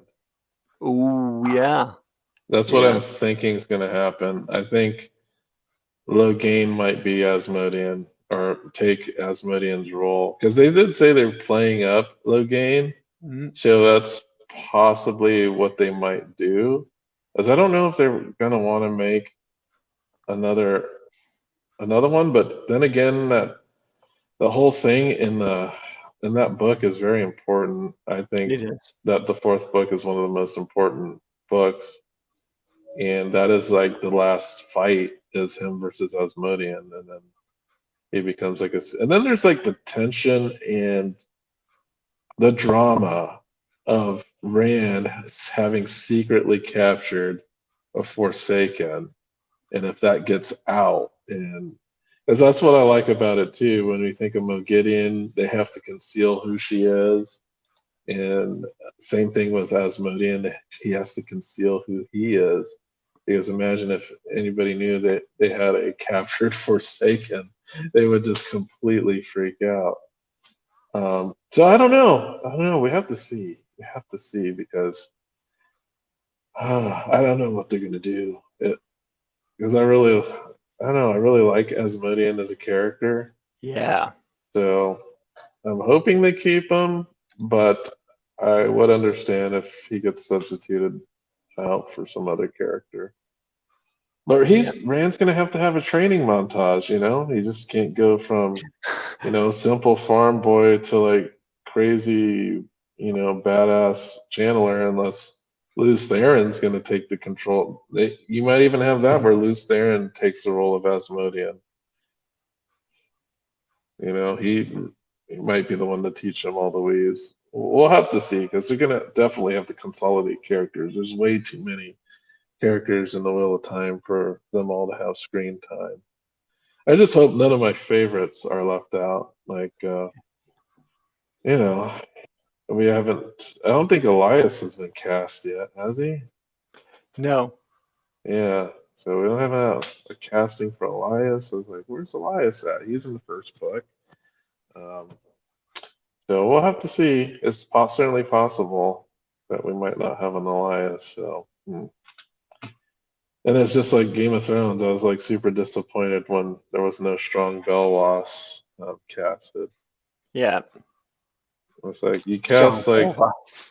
you cast like the pretty boy mercenary, but you didn't get strong Belwas. He's like does the most badass thing in that particular book. And they just Yeah. kind of merged the mercenary with Belwas because the mercenary does that thing Yeah. that Belwas did. I was like, oh man, like no strong Belwas.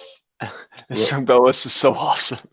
Yeah, he's like, yeah, I let my enemies like stab me once, like each one of them. That's why I'm all scarred up. The thing I love about Strong Belfast is that, like, obviously he has Barristan as his squire. Yeah, he has Barristan as a squire, like one of the best sword fighters in Westeros. Yeah. Um, but that's that's what you got to Just do. In the book, you can pull off something like that. We're like, yeah. what? That's Barristan, but you can't pull that off in the show. Yeah. That's impossible to pull off in the show. Yeah. Unless he's wearing like a really, really good disguise. You But the know. point is that obviously that, like, when she, because we're seeing it from her point of view in the book, and he walks in and he's just, an old white guy, and she's never seen him before, but obviously we all have, but because we don't have Mhm. it visually, we don't know it's that until it's confirmed. And so Right. that's really cool, but obviously in a visual medium you can't play that trick on the Hmm. audience. True. Yeah. So what are you looking forward to most from the first book? I mean, I seeing it hope visually. that they like whenever I read the first book, I always love the blight, Mhm. just of how foreign it is. And Yeah, it's they don't go back to the blight for so long in the yeah, series. And you're like, wow, the blight is so creepy and gross, and there's all these crazy animals, and it smells rotten, and all the life is completely corrupted.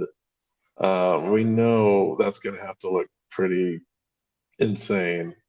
Um, so I'm looking forward to that. Seeing old Malkir, like the ruins of it, yeah, um, and the ways too. I want to see how that's portrayed as well.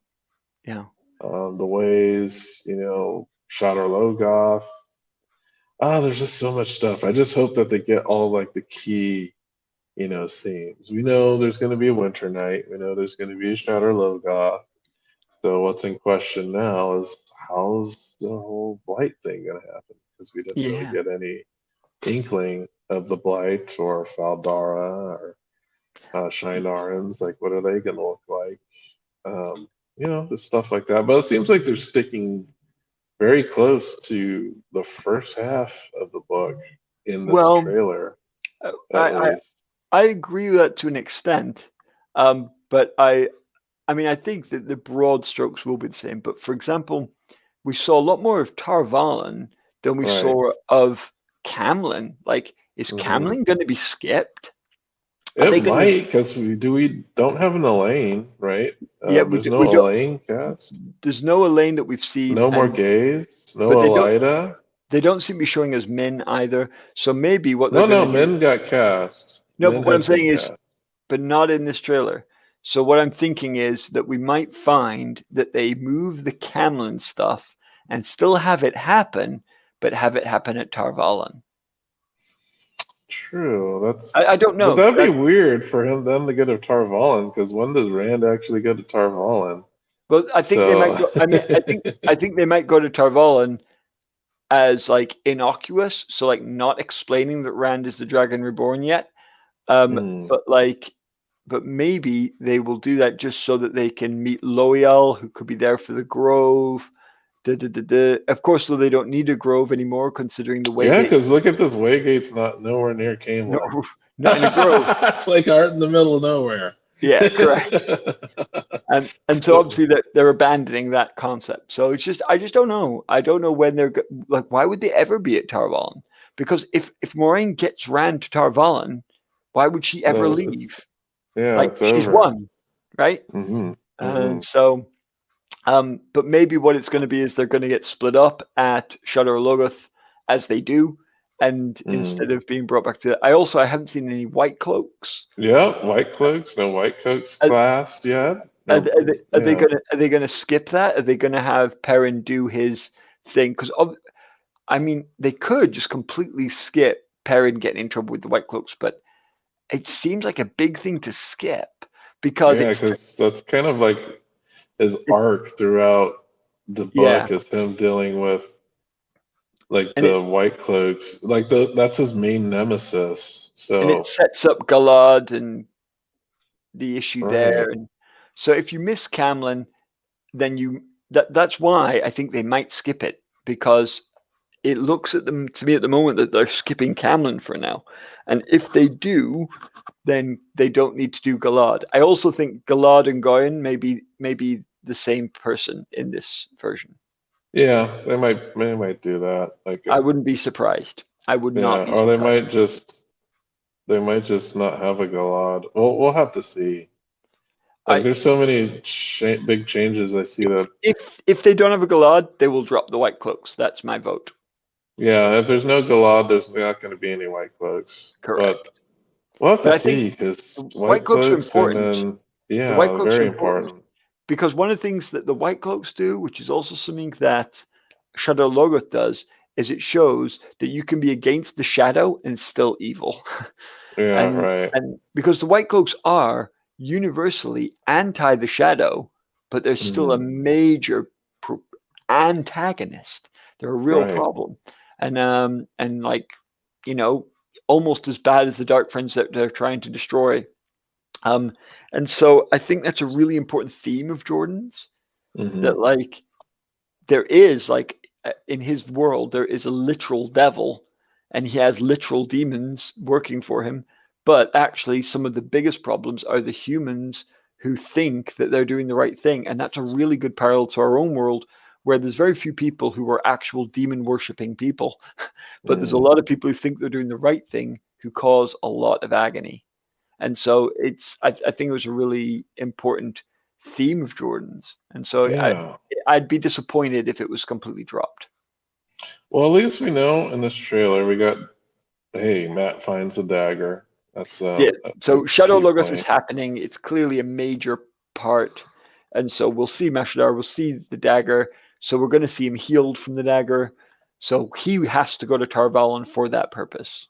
Yeah. So it looks like they may who knows? He may be getting healed 2 books earlier than we expected, Yeah. possibly. Yeah. But dude, if they don't have Galad and Gawain, Then they Camlin have can be to. skipped. That's going to be sad because who's Matt gonna kick? Who's Matt gonna Oh yeah. destroy with his staff? And they've got to have that. Well, that's Dude, why if they have to have that. I People would think be pissed off if that scene yeah, it's was a not favorite portrayed. scene of lots of people. That's why I think they're just going to make them maybe one person. Well, they're gonna make. Well, he has to fight 2 people. That's what makes him But no, badass in that scene. it is, but it isn't just that, is it? Like it's the fact that Galad and Gawain are like some of the best the Warders have seen if they're trainees. So if you just make it that Elaine's big brother is freaking awesome and like he's super good looking, super successful, super righteous, and then he's like, "Look, I'm not going to fight you. You've just healed. I'm like the best there is. I've got a sword. You don't." And he's like, "Yeah, I'll take you on." And takes him on with a stick and wins. It's still going to have the taste of that scene. Yeah, It, it, like Gawain. I don't think Gawain is super important to be introduced in the first book. well, Like, they yeah, they he could doesn't both really not need to be. be introduced then. Like, They could He both can not. be introduced in book 6, and that'll be fine.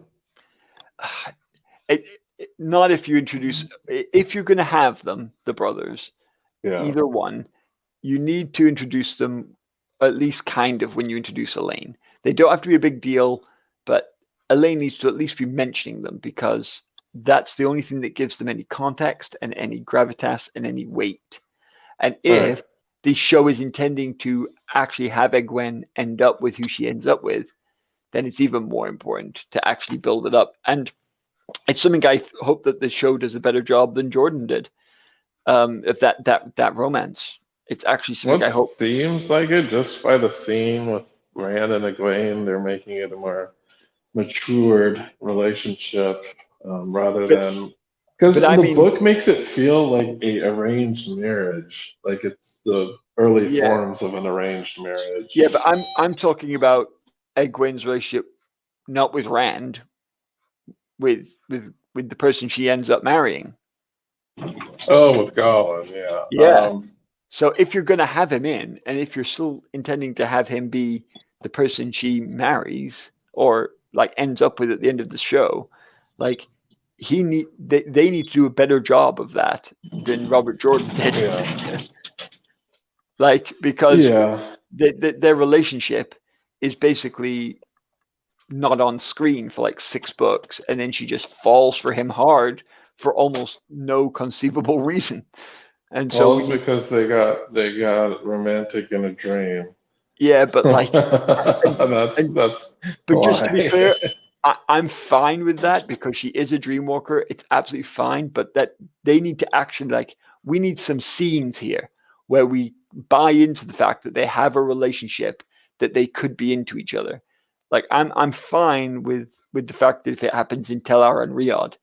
Um, by the way, of one of the things I'm most looking forward to seeing in All the around whole Rio. series is Telar and Riyadh. They better not skip it. If they skip it, I'm going to be so No, they mad. can't. That's They like such an can. important part of No, they Perrin can. and the Dreamwalkers. And you think they're gonna skip something like that? Well, I'm not saying I think they're going to. I'm just saying they could. You could absolutely Oh do man, it's so almost. significant. I I know. don't think they could. I Well, don't think they could and still do the story justice yeah, it's such because an it's such important a thing. big part of the series as a whole. Like so But much stuff happens in Teleron. but a lot of it's tangential. So as long as you make another way for people to span each other and another way for people to communicate at distance, then it becomes less and less relevant. And if you take away the bad guys who they fight in the dream world because you're taking 13 Forsaken and putting them in 7, we're probably not even going to have a Slayer, right? And because I mean, if you can get, he'll be How his can you role. not have a Slayer? We're not going to see the epic Perrin versus Slayer fights. Those are I, some of the best fights that Perrin has. I know, but Slayer is like one of the least explained, least detailed antagonists. So what I think they will do in the show is whichever Forsaken is going to be Perrin's Forsaken, and yes, I think it is going to be that cliche. Um, they will have him do the Slayery stuff, like So attack Lucy you think River. one of the Forsakens is going to take the role of also of Slayer? Yeah, I think the Raven Forsaken will also be the Hmm. Slayer Forsaken. I Yeah. because but we'll see. Maybe they will surprise me. But one of their biggest problems is the huge cast list. They've got to be looking to make savings, and Slayer has almost no lines. His backstory is poorly explained, and like he is so easy. Like all he has is just a couple of key scenes, and you could easily give those to another antagonist who's fulfilling multiple roles. If I was going to drop an antagonist, I'd drop Slayer. That's what I'd do Hmm. Yeah, I because suppose so. Yes. but I don't know. Yeah, as a separate character, you can drop Slayer for sure. he I needs to just do hope. someone needs to do his stuff. Someone Yeah, needs to someone fight needs to Perrin fill in his the dream role for world. sure. Yeah. But if you drop the dream world, No, no, you can't. You shouldn't. You You should shouldn't. not do that. That I wouldn't. Yeah, people. I think book people would be very upset if there Yeah. was no dream world. Well, it's an entire like half of the magic system, right? Like because Right. Entire one half of the magic system. yeah. But we know that Perrin's going to be a wolf brother. We saw the wolf in the trailer. They're definitely not going to do something stupid like miss that out. But so it just depends how into that are they going to go? Is he going to dreamwalk in series one? And if he does, that would be I think he'll awesome. have wolf dreams. Yeah, I think that's how he's primarily going to communicate with them. cool. I hope, because what is he going to all of a sudden be able to talk to wolves? And we'll have to see it. Hey, are they going to give him golden eyes? We'll have Yeah, to see what I'm happens. I, um, my I guess is really no, I but we'll see. I think they might try and get around it because they maybe don't want to have to put him in makeup every single time. But what I think they might do is have him go wolfish rather than be that way all the time. Like that he has like a wolf mode. So when he turns on his wolf sight and his wolf senses, then his eyes go yellow. I think that's what they might That would work. I think if they go yellow when he's talking to like, wolves, or or turning on his senses, or in the dream maybe in the when he's in the yeah, wolf dream state. But it will be interesting. And the thing is that there's just some things that you can't do very well. You can't do as well with a visual medium, and it's okay that you can't do them as well in a visual medium. There's other things that they can do far, far better. And so we just need to enjoy it like for what it is. Enjoy the combat scenes that are just going to be so amazing. Enjoying seeing channeling, just blowing stuff up. But we need to also accept that some things just like the detail, the nuance of characters, the thought processes of people, we're just not going to get. And like one of the things that Jordan would do is like the beautiful names of the wolves were just so amazing, and I don't think they'll do that in the show because it's hmm just too much time and too clunky to explain all that out loud when you're trying to right. get through a series quickly. Yeah, we'll see. From what I saw in the trailer, I don't feel that I've been disappointed at all. No, It actually, I was expecting it not to be as good as what I saw. I was setting my expectations fairly low, to not be disappointed, and it looks like from what I've seen, um, they have exceeded what I thought was going to happen. And it's just that, okay, Game of Thrones is kind of like a one in a lifetime type of thing for fantasy. But I'm saying, maybe they could do it again. Like I've seen other fantasy shows that are not very good. I'm sorry to mm. say. Yeah, Um, that is true. The thing I is, like, haven't seen the. So I've seen the Shannara Chronicles show. Man, that is mm, not good. which is such a Um, shame because did you read those books? Have you read Terry Brooks? I read the first three books, and I know the show was based off of the second and third. Yeah, it is a shame though because like the some of the stuff he The- puts in the books is really very very well thought through, and the yeah, because the druids, only good thing about the show is Al-Anon. Everything else is not good. yeah, they didn't quite pull it off, and one of the problems is it did come across, uh, it came across like it aimed at maybe the wrong audience. Um, it came across aimed at like 16-year-olds. But the thing is, all the people who read those books and loved them are all like in their 30s. So, Yeah. like, they really should have, if they'd thought it through, like, the people we're going to get as our core audience is really we want people who are hopefully going to get their kids to watch it. So you want the 30 and 40-year-olds with their teenager and 12-year-old kids to be like, come watch this with me. And instead, they missed that, and it just came across.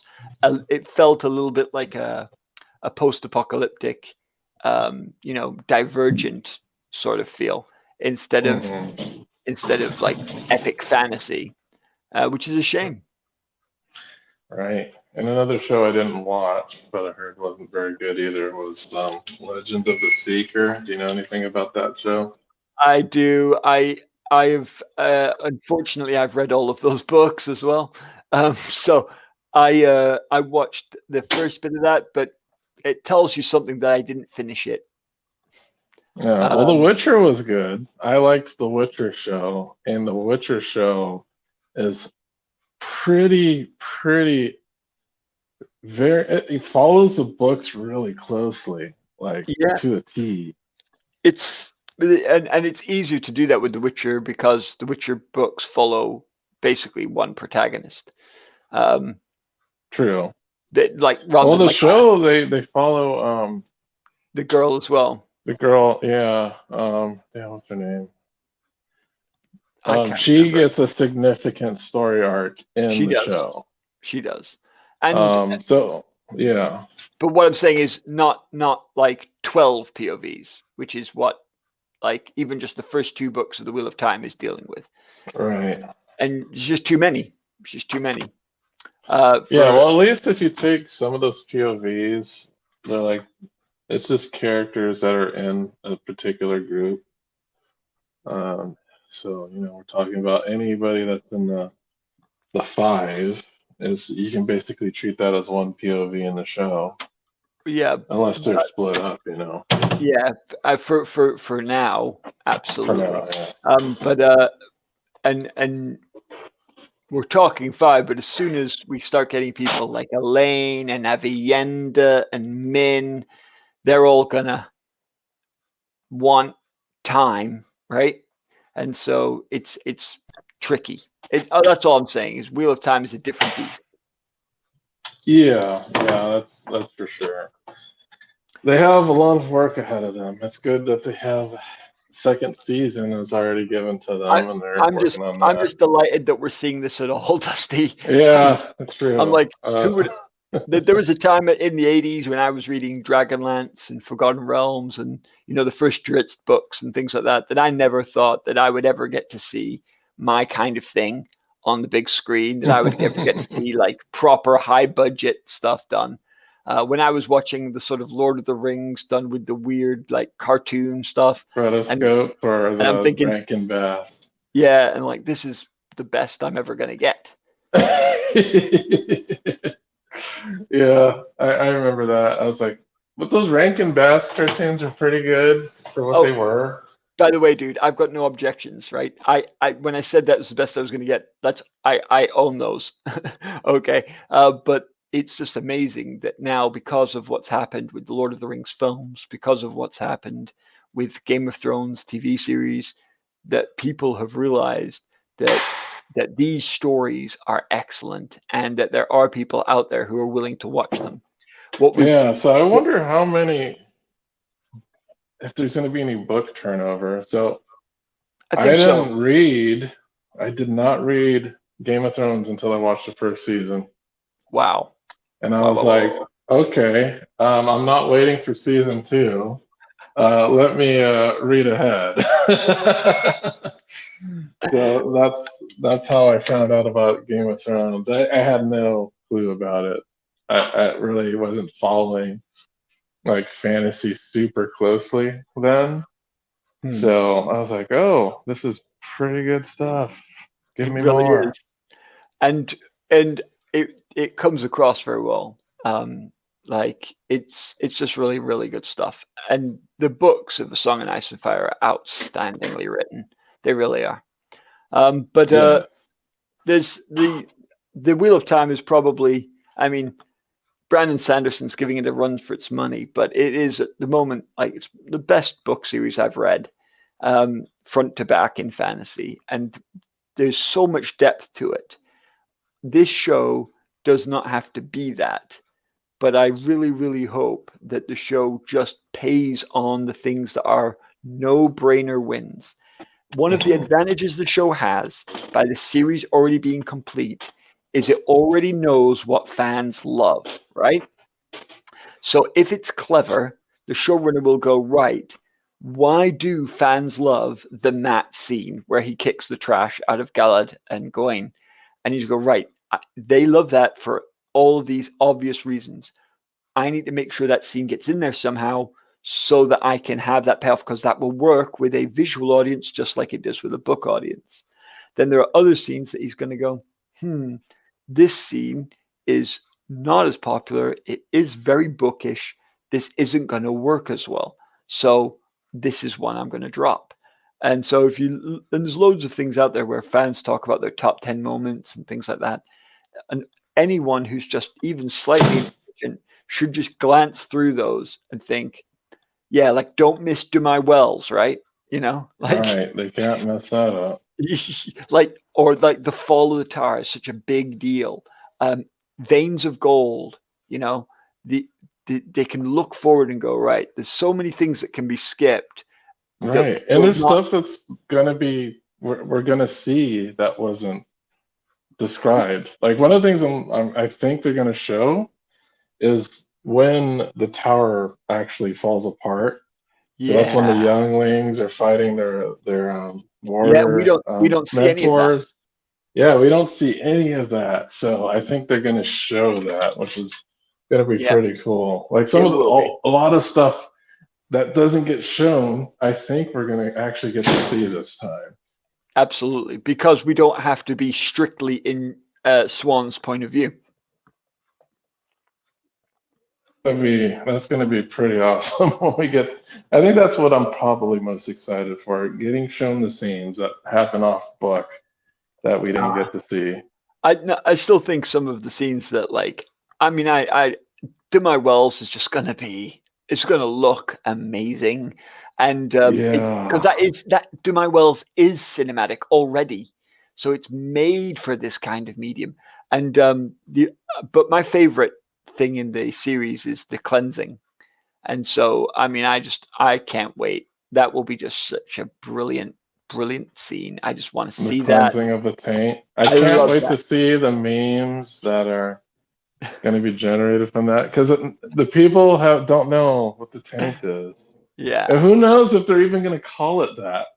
I they hope must. that they hope they keep it the taint. They must. They must. They must. If they don't call it the taint, hashtag stop the show. Um, no, fire Rafe. No. Anyway, but I think it will be really good. But there are some scenes that are just going to be even better on the show than in the book. And I mean, I think those kind of scenes that are action based just lend themselves to this. And even some of the very, very heavily talky scenes can be shortened and just made into cool speeches like Aragorn's or Theoden's, and go for that sort of style. But it's I think the key things to make this a success. Well, let me ask you, if there was like maybe three things that you think in general need to be done well in this show to really pull it off, like thinking of things like cinematography, CGI, character work, friendships, romances, magic, what would you say are like the things that they really prioritize, have to get right to make this show work for you? Well, from what I saw, they need to not make things look goofy. Yeah. Um, and that's kind of what I had been worried about, especially with the Trollocs and things like that. Play it more for horror, not for um, like, oh, that's not what a Trolloc is supposed to look like. I'd be fine if they never showed a Trolloc fully lit. You Mm. know, they're always in shadows and crazy looking and acting. Like I'd rather have that than have the scene where Rand talks to the Trolloc in the farmhouse. Like they can definitely cut that out. I actually hope that doesn't happen. I'd I rather think, not have any of the Trollocs have any speaking roles, to yeah, be honest. I think Robert Jordan also hopes he could cut that scene out, Yeah, because he never did it again, did he? right. I'm just hoping that they don't cancel the show, for one. Yeah. I hope because Oh, it's that would be pretty so annoying. ambitious. From what I heard, Rafe wants to get 8 seasons in. So that's definitely, we're condensing things down. Yeah, and not only condensing things down like TV wise, but condensing things multiple books in one. And some Right. books do that more easily. Getting rid of some Forsaken will help that as well, because like if the same for if Samel and Baal the same Forsaken, if Ravin and Slayer are the same person, if if you're doing this, if Ajinor is the same person as Balthamel, um, then suddenly we don't need as many books. If we no longer have Sea Folk, suddenly we can quit a book. If we don't have to do the Bowl of Winds, we can quit two books. All this kind of thing, and so it's there's a lot that can be done. It is doable. It will be a different experience, but we're already ready for that. We're already expecting that, so it's fine. Yeah, I'm not expecting every plot point ever to be in No, like consideration. the bubbles of evil can just go bye bye. There's just Yeah, no need. yeah, those are just kind of random things that happen. So, Correct. yeah, don't really need the bubbles of evil plot wise. Nope. They And need to show some way that the dark one is touching the seeping into the world. world, but they Yeah. don't have to do Just all use these the weather. random. Just use Yeah, the weather. It gets too hot, an eternal summer and then an eternal winter. Even though that looks a lot like Game of Thrones. Got to remember that Jordan did it first, and that C.S. Lewis did it first. No yeah. one wants to mention C.S. Lewis, but hey, he threw that out there first. But but the thing is that it can be done. It can be done well. I would say the things that they need to get right for me are interpersonal character relationships, especially Right, friendships. Especially friendships. For me, the friendships are more important even than the romances to get right. I need to right. feel like Perrin and Rand and Matt are they have the relationship they have in the Friends. books.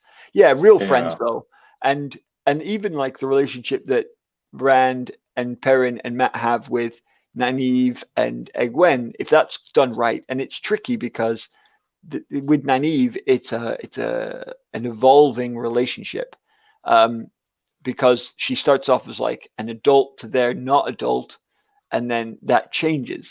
And I think that's a really important thing. I think it's really done very well in the books, and I want to see that kind of evolving interpersonal play. I really want it. I want it a lot. And if they get that right, that will I will excuse a lot of things that don't go well if that is done well. Um, they the second thing I really want is that I want the show-stopping scenes, the cinematic scenes, the Dumai Wells, the cleansing of the taint, the breaking of the tower, the last battle, to just be well delivered, to not come across as clunky, to not come across as CGI fests, and to just feel epic. And if they can do that for me, if it can feel like I felt when I watched Helm's Deep or the Battle of Pelennor Fields, that will be amazing. And I just really hope they can do that with the budget they've been given. And then well, it's a thirdly, pretty big budget from what I've heard. it is, but it's not filmmaker budget, but it's still pretty awesome. And Well, if it's as good a budget as Game of Thrones, then I'll be then it should be fine. fine. And Yeah, then because they did Game of Thrones, all of their pivotal big battle scenes were great, yeah, amazing, even. good. Because I remember I didn't watch all of Game of Thrones because of the way I choose to watch TV. But I I heard a lot of good things, and then I heard a lot of bad things. Yeah, once it got past the books, that's where you're gonna hear bad things. That's exactly what I heard. But the third thing that I really really want to see is I do want to see the cultures of the world. Now I know this is only important to people maybe like me who are big geeky fans, but that's one of the things that I think could really be lost, and I think it's one of the things that makes this series freaking great. I do not want to lose that. I don't care if they don't do it as in depth or as detailed, but I want to see that acknowledged and celebrated and part of the series. I want this series to feel different from Game of Thrones. I want this series to feel different from The Witcher.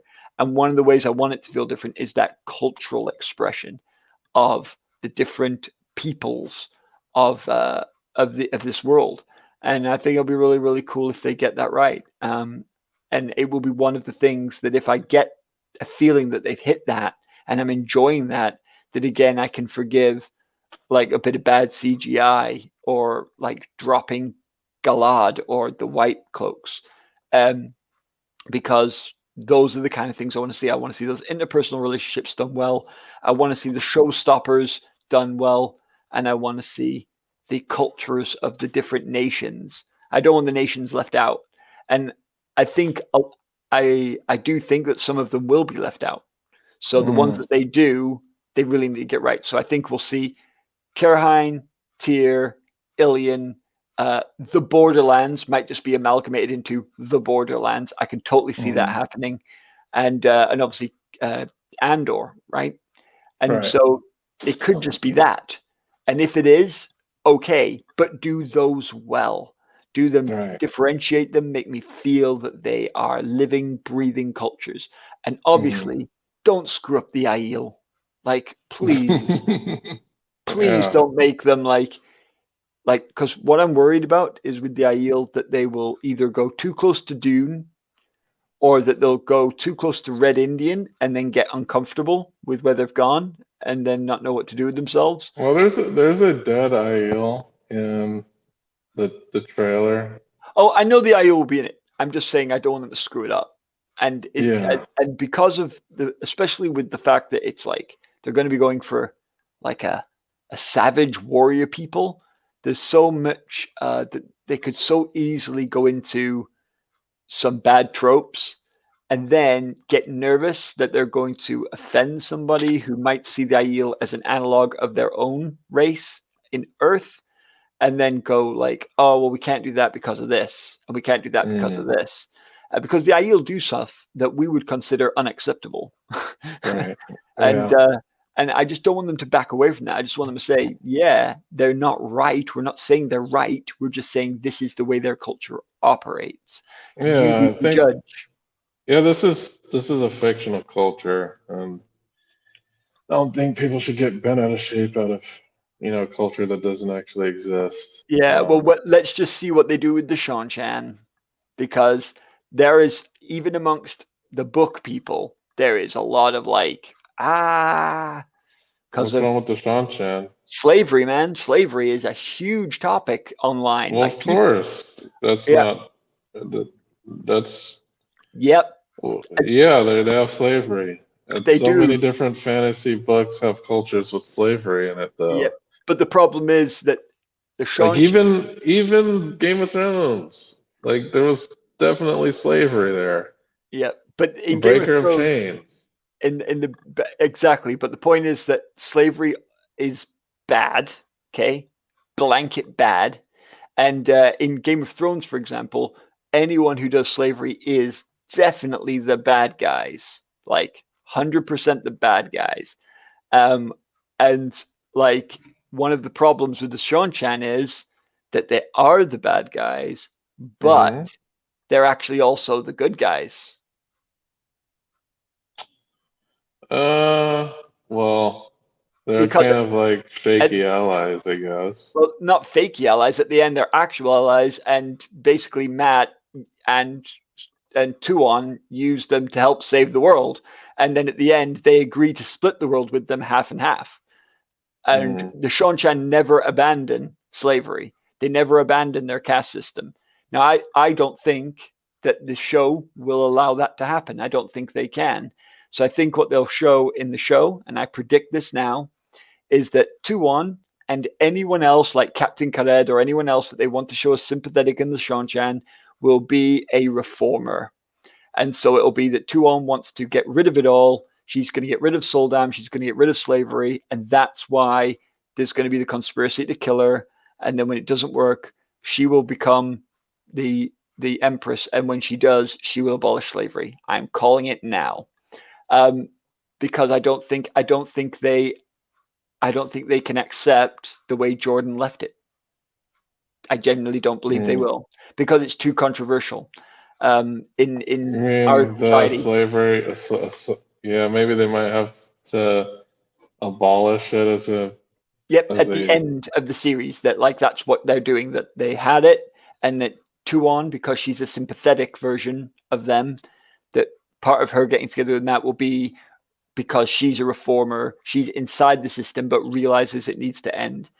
And I think that's what will have to happen, because I don't think the Tuon that's in the books can be allowed. I don't think the public and the film runners will allow it, because she's a sympathetic character who totally still believes at the end of the books that slavery is fine. That and I believe, by the way, just controversially, that in history we actually had a lot of people who engaged in slavery and thought slavery was fine in their culture and just did not realize that what we have realized today, and that's a natural evolution of life. But and I have no problem with that. I don't think everyone who engaged in slavery in the past was necessarily diabolically evil. I think a lot of them were just living in their time.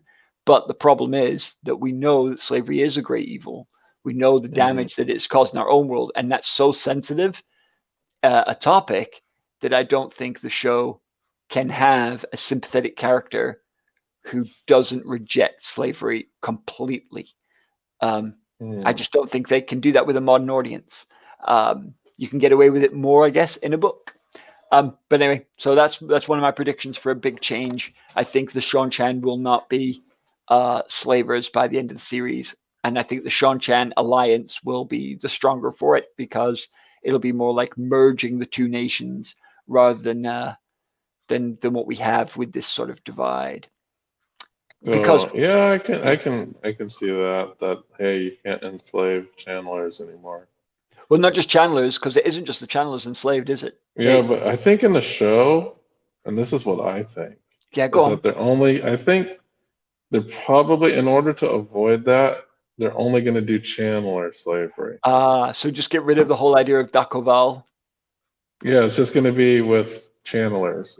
There's Yeah, only going to be Damane, and those are the only right. So slavery the idea interactions is, that they're going to have. yeah, because then that would actually, that's a really good point, Dusty, because then they can say that our entire empire isn't based on slavery. Our empire is what it is, but the channeling was so dangerous. The only way to control that was this, and then that makes that's much more acceptable, because then it isn't slavery so much as like controlling extremely dangerous weapons, and like we've seen that in things like X-Men with the collars and things like that. So that would be far more palatable. It would still bring up all the questions, and it would still be like, yes, bad, but it would be far more palatable to the modern audience.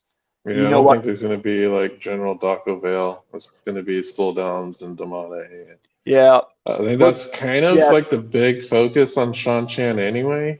but it is. So It's so the they're big just probably storyline. gonna, yeah, they're just gonna stick with that. I think when it comes to Mm. Seanchan. You know, Well, we'll have to I'm see about the sure. guy shine though for the Aiel. See how But that's gonna work. the Gekshan's a little bit different, because it's like voluntary. Yeah, voluntary penitence between Yeah, warriors. and And that's then the very different. Shido. Is the Shido gonna be in the show or I think the you know? shadow. I think the shadow have to be, Yeah, because you need some bad Aiel. Uh, right. it's they need someone for like the fans to vote against, and Mm. also we need to see Matt kill Kuladin, right? Yeah, that's right. There has to And be, well, when they go to the waste, there has to be some type of internal antagonist, conflict there. Yeah.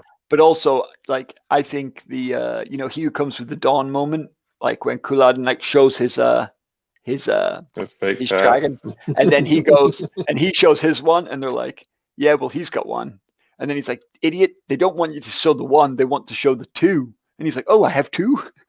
You see, no, but that's going to be great on TV, right? That's going to be great on TV, especially because um, the tattoo, the dragon tattoo, is something that the fans will have been able to see on Ruark, and so they'll be like, all right, he's got one now, and then he shows it, and then he shows it, and like, oh no, he's faked it, and then he reveals the second one, and for many in the audience who won't have read the books, that reveal will be as cool as when it was for us reading it the first time, and Right. even and visually impactful, which will be awesome. Hmm. Which will be awesome. Yeah, I think seven, like books 7, 8, and 9 are probably going to be in one season. Oh, for sure, for sure. and that season will climax with the cleansing of the taint, whereas Right. the one before it will climax with Do My Wells, and then the Yeah. one before that will climax with the break of the tower, and the one before that will be this season. So this season 2 ends with the break of the tower, season 3 ends with Do My Wells, season 4 ends with the cleansing of the taint, and then the Oh, others. wait, because I think. I think the Well, others will how are be we a gonna book do? each. Okay, because book 4 is Is gonna be big. combined with Book 3, book 3. You think I, so? I think so. Yeah, There's because the taking of the stone of Tyr, and yep, that's all gonna be in one book, yeah, or because one season. if remember, a lot of book 3 is chasing Rand, right? Like trying to follow Rand to Tyr. Yeah, that's gonna be short. They can just They're skip not that. gonna spend the whole No, season chasing Rand. no, not at all. And so they just skip over to Tyr. Then the mid-season climax can be getting into Tyr. But remember, if you drop Baal, then Tyr is a cakewalk anyway. Um, but then you can you can easily do it, is my point. And then the second half will be the much more detailed bit, and that will be book 4, which will be the far more detailed section, because that's got to deal with all the stuff that then goes really, really wrong. Um, then the next season can cover all the things like mopping up Camlin, Ravin stuff, um, the development of the relationships, the marriages, well, not the marriages yet, but getting to that point with like Min, where he knows he loves all 3 of them, and then have him being leader of both, like doing the ale stuff and then coming back. All of that can be book 4. So he gets established as the dragon at the very end, maybe, of book 1, where he kind of admits he's the dragon. So I think series 1 ends with the battle in the sky with Ishmael and the original Hmm. rejection of the Shanchan. Series 2 uh, ends with the breaking of the tower. So you just thought things were going well. Rand's in control of like Camlin and Kerheim, and then just when things seem to be going well, fall of the tower. And then series 3 ending with Do My Well. So he's kidnapped. The threat of that, is it all over? It always this, and then the people who haven't read the books like, oh my goodness, is this a Game of Thrones show? Are they going to kill him? And it's actually Perrin who's the main character. And then of course his I kind of rescue. consider like Demise Wells though, like kind of like the halfway point. So they could probably save that till 4, Yeah, they season could. And 4. if they do, then book 4 should be the one they spend more time on in book 6. Um, Hmm. so I guess they could lengthen those out. I just think those are some key points, right? The break of the tower, and the Do My Wells, and then the cleansing of the taint, and then you can do the Gathering Storm. I think needs to be its own book, really, but you've got to fit in Crossroads of Twilight and Path of Daggers, the Knives one, um, Knife of Dreams. So if you do one for both of those, Crossroads of Twilight's fairly skippable. Um, but then when you get into Gathering Storm, Towers of Midnight, and A Memory of Light, those are huge books. They're all incredibly detailed. There's loads going on. Like, I think they need 2 or 3 seasons just to get through those.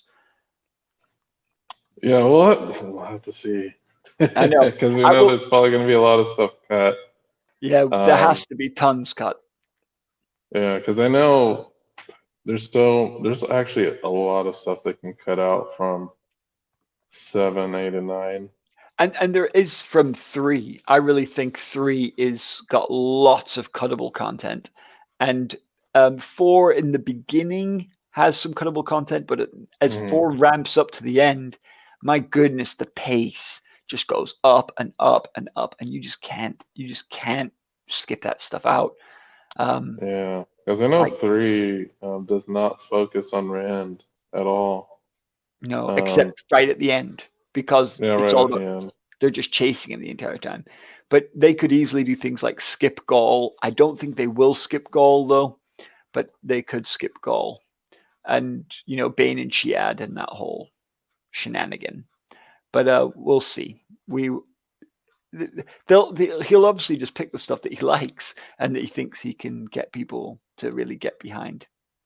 But anyway, we probably should wrap it up. Any last thoughts? No, I'm just like really excited um, that we have November 19th to look forward to. And from what I've heard, they're dropping a few episodes on the 19th, and then they're going to do weekly releases, which I'm really happy about. Yeah. Um, that they're treating this like a legit, like weekly release show. Shows that they really care about this show. Mm. And And they're, there's going go to be ahead. discussion, right? There's going to be discussion if they do Oh, that way. yes. Yes. People are going to talk about the show, and it's probably going to be like 100 podcasts talking about the show. And I can't wait to see everyone's reactions, to see if I can get my wife interested in the show. Like, my wife loved Game of Thrones. I got Yeah. her into it. Yeah. My daughter's middle name is Khaleesi. That's how much my wife Mm. loves the show. Nah. It's a beautiful sounding word, isn't it? It really is a beautiful word, Khaleesi. Yeah, Like it's that it's was a it's a great bit of. title. It's a That's how great I bit had of. to convince her that, hey, this actually is like a queen. It's It's a not a great name, word. it's a title. Yeah, so yeah, And I feel bad for all the people who name their kids Daenerys. well, hey, don't worry because hey, remember, Dusty, I haven't watched the end of that, and I have not read past book 5 because it doesn't exist yet. So don't be spoiling anything for me. Um, Well, the end of the show is just like, dude, what do you guys anyway, do to this don't show? yeah, don't worry. I am happily still ignorant, and I want to stay that way. I know what I know, and it's still very, very fudgy. And luckily, it has a mirror. So when the books are written, I will just read them for what they are. And Yeah, I think that's what Andrew's doing. He's like not paying attention to the show anymore. well, Um, I didn't watch it, so it doesn't affect me. yeah, dude, come on, Martin. When are you gonna release this next book? It's like, oh, I'm releasing a chapter, and the next year I'm releasing another chapter. It's like, come on, guy. Who's uh, gonna finish your book when you're not alive to finish it anymore? Because at this rate, you're if you're not gonna write these 3 books or these 2 books, what is it? He wanted 7. he wanted 7. Yeah, if you're not gonna finish these 2 at this rate, are we talking like a decade in between each of these, or like, geez. I think if he gets back in the groove of it, once he's released Wolves of Winter, I think the last one will come. Dream of Spring will come quite quick, because he was fine at first. I think the fact that he got off-roaded with the show and just the sheer amount of money and publicity that brought, also Yeah, his 8 years age. of being off-roaded. Yeah, but also, yeah, because his age is caught up with him as well. And the thing is, he keeps writing other stuff, right? He's like, oh, I can just release this like heritage thing, and oh, let's release a comic, and let's release an anthology. And the thing is that he's so rich now, he doesn't really need to pay attention to anybody else, and so he can just do what he wants. But I think Martin wants to finish it. He wants to finish that story for himself. He is a Hopefully, storyteller. hopefully. He's a Same thing with storyteller. Rothfuss too. It's like, Jesus, man. Yeah, but they're very different men. Rothfuss, his challenge is emotional and mental health issues that he does not handle well. And he is something of a perfectionist, which means he just constantly revises his stuff instead of finishing it. Um, but Martin is a different kettle of fish.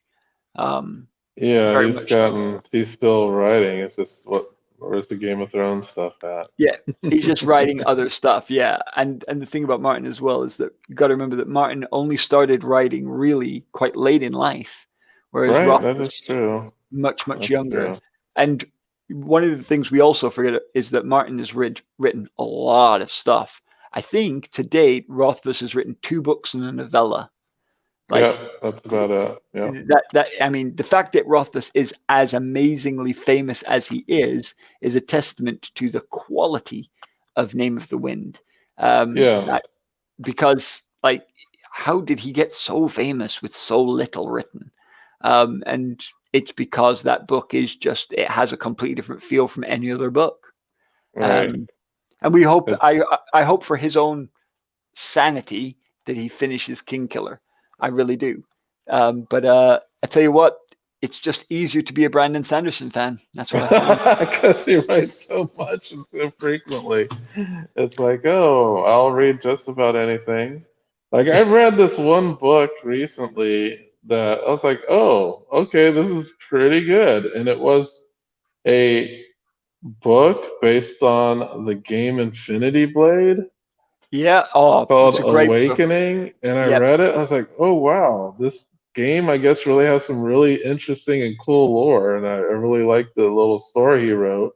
I was like, okay, I need to read that second book that he wrote in this universe, because he kind of captured me right away with Yeah. that first book. He's just a freaking good writer. He just I mean, I'm telling you, Brandon Sanderson, legit writer. Who knew? And like I'm that's one of the things that I'm just like he is so good We're at. spoiled. We're just spoiled by We Sanderson. are, and but he's also like an excellent communicator. And like if he has his weekly updates now, and people are just asking him all sorts, and he's just so communicative. And like I think he like openly apologized for the fact that he couldn't sign every single book that everyone wanted him to. He's like, I'm just sorry Mm. about that, guys. I'm now like so famous that if I sign every book from everyone who comes to my conventions, I like can't go home. And you're like, it's okay, Brandon. We don't feel betrayed. You're allowed Yeah. you're allowed to be human. But just the level of communication that he gives us, and that's one of the things that makes me very happy to see the Wheel of Time show coming on, because Brandon is involved, but Brandon is also smart enough not to be too involved. Like he understands that he's not a filmmaker, he's not a TV writer, and so he's like in it as a producer, but he is to be consulted, and then he's going to leave them to do what they do. And I think he we if the Wheel of Time community is wise, they will take their cue from Brandon Sanderson. It's a different Well, it's a hey, wheel. he's consulting, isn't he? So Yeah, he is. And he's saying like he accepts this is not the book. It's a different turning of the wheel, but it's fantastic, and he thinks it looks great. And so, I think if we take that attitude as well, we will be like him, pleased. And I also hope that if this does go very well, that it will be the beginning of the opportunity to see the Cosmere hit the screens in one way or another. yeah, I'm just hoping. I think the main thing that I hope is that they get the tone right. Oh yeah, like Um, that it doesn't come across as goofy. yeah, I don't want it to become goofy or like I don't want it to come out like the failures that I've seen. You Yeah. know, I'm hoping they they do great. You know, we got some top talent with Rosamund Pike there. Yeah. Hopefully, they mentor to her or whatever. Mm. I gotta see what they got, and hopefully, they do well. So it just takes the entire team effort. It's not just going to be one person that makes or break this. It The can't be. entire, yeah, it's the entire team has to be so, they have to have good chemistry. And I'm talking about everybody. I'm talking about cinematographers, makeup artists, costumers. They all have to have this good chemistry, and all of that comes across screen. You Yeah. know, if you have like a really angry, pissed off makeup artist or something, they might translate that to screen. Who knows? You Let's hope not. know, Bad it's makeup so artists can do a lot of damage. I remember the D&D movie. I remember that. what? I don't remember which D&D movie. Oh, you never watched the first Dungeons and Dragons movie? Oh, it's so bad, Probably man. not. Oh, you should actually. You know what, Dusty? You should just watch it, just as a case in point of what not to do. What's it It, called? it's called Dungeons and Dragons, Oh, okay. and there's the villain in it has bright purple lips. It's not good. Um, but because they made it come across as goofy, and like the problem is that the people who really enjoy D&D don't feel goofy. They think Right. they're enjoying stories, and they want to just do those stories on an adult level, which is why they're still playing D&D instead of doing other things they could be doing with their time as adults. It's because we all like creating stories as young children, But then when you get Mhm. older, you're not allowed to do that anymore. It's not cool. So you've got to Yeah. find other ways of expressing that kind of creativity, and role playing is one of them. Brandon Sanderson is someone who absolutely did that and then realized he wanted to go and actually write. Um, Other people never write and just want to continually create ad hoc stories. And so it was a shame when someone finally says there's a Dungeons and Dragons movie, and you think, I'm going to go and watch epic fantasy, and then you see something that's incredibly clunky. And that's like the opposite of what we want for this. So hopefully they've waited long enough, and things like Game of Thrones and Lord of the Rings have paved the way for this to be an unequivocal success. But to Yeah. do it, Yeah. but it's what you said, it has to be everybody. One of the reasons Lord of the Rings was so successful is because of the time and attention taken with costuming, with makeup, with all of the actors feeling like they were on an epic quest. Agreed. And research and Yep, everything else. yep, spot on. From director to producer onwards. But anyway, it's yeah, I was worried this was going to be short. I should not have Oh worried. yeah, we went up until it was 2.5 hours at least. All right, so yeah, we can go ahead and wrap everything up. So yeah, we didn't get to the last portion of Path of Daggers. I knew we probably wouldn't, We'll do that but next that's time. fine. Yeah, we can do that next time. So I'm guessing a couple weeks from now, Yeah. we'll talk about that. And Andrew, if you watch this, next week we could probably do Castlevania, Yeah. if you're up for that. And also, And where that's were what. you? What's that? Yeah, Where are sleeping. you, That's Andrew? Where are probably you? either sleeping, or sleeping. That's what I In would guess. in Tel Aaron, Riyadh. He's in the world of dreams. Yeah, he's in the world of dreams right now. But all right, thank you, Tristram, for coming on my WoT trailer reaction. If you saw the title of my video, when I'm saying dropping like hot caca, I don't mean like that in a derogatory term. I'm just meaning this. It's like, oh, this is the Shiite here, or the shite, as they say over there. Is that what you guys call it? Shite? Well, there's a few terms that we use to avoid saying the four-letter word, yeah. But Yeah. don't worry, we're good. No, yeah, I'm giving this trailer a thumbs up. Oh yeah, we I love the loved it. trailer. I loved it. I thoroughly enjoyed it. I watched it over and over again. It Can't sent me wait. the chills down the spine every time I freaking watch it.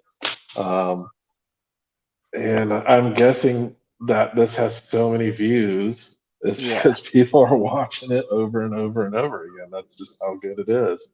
yeah. It's above my expectations, I'll tell you that. And I had some pretty low expectations going into it, but I was like, oh, I was very surprised. But Okay. yes, yes. So see us next week. Me and Andrew are going to talk about the Castlevanias, season 3, the last half of that season. And then at a future date, we'll have me and Tristram on at least, and Andrew, if he can wake up in time, to discuss the Path of Daggers, just the last portion of that book, which is probably the most exciting part of the book. But yeah, so put that on your calendars, like and subscribe the channel. And if you do comment, I always comment back. So just let me know your thoughts down there in the comment section. And you guys have a great day today. All Yep. It's all right. good.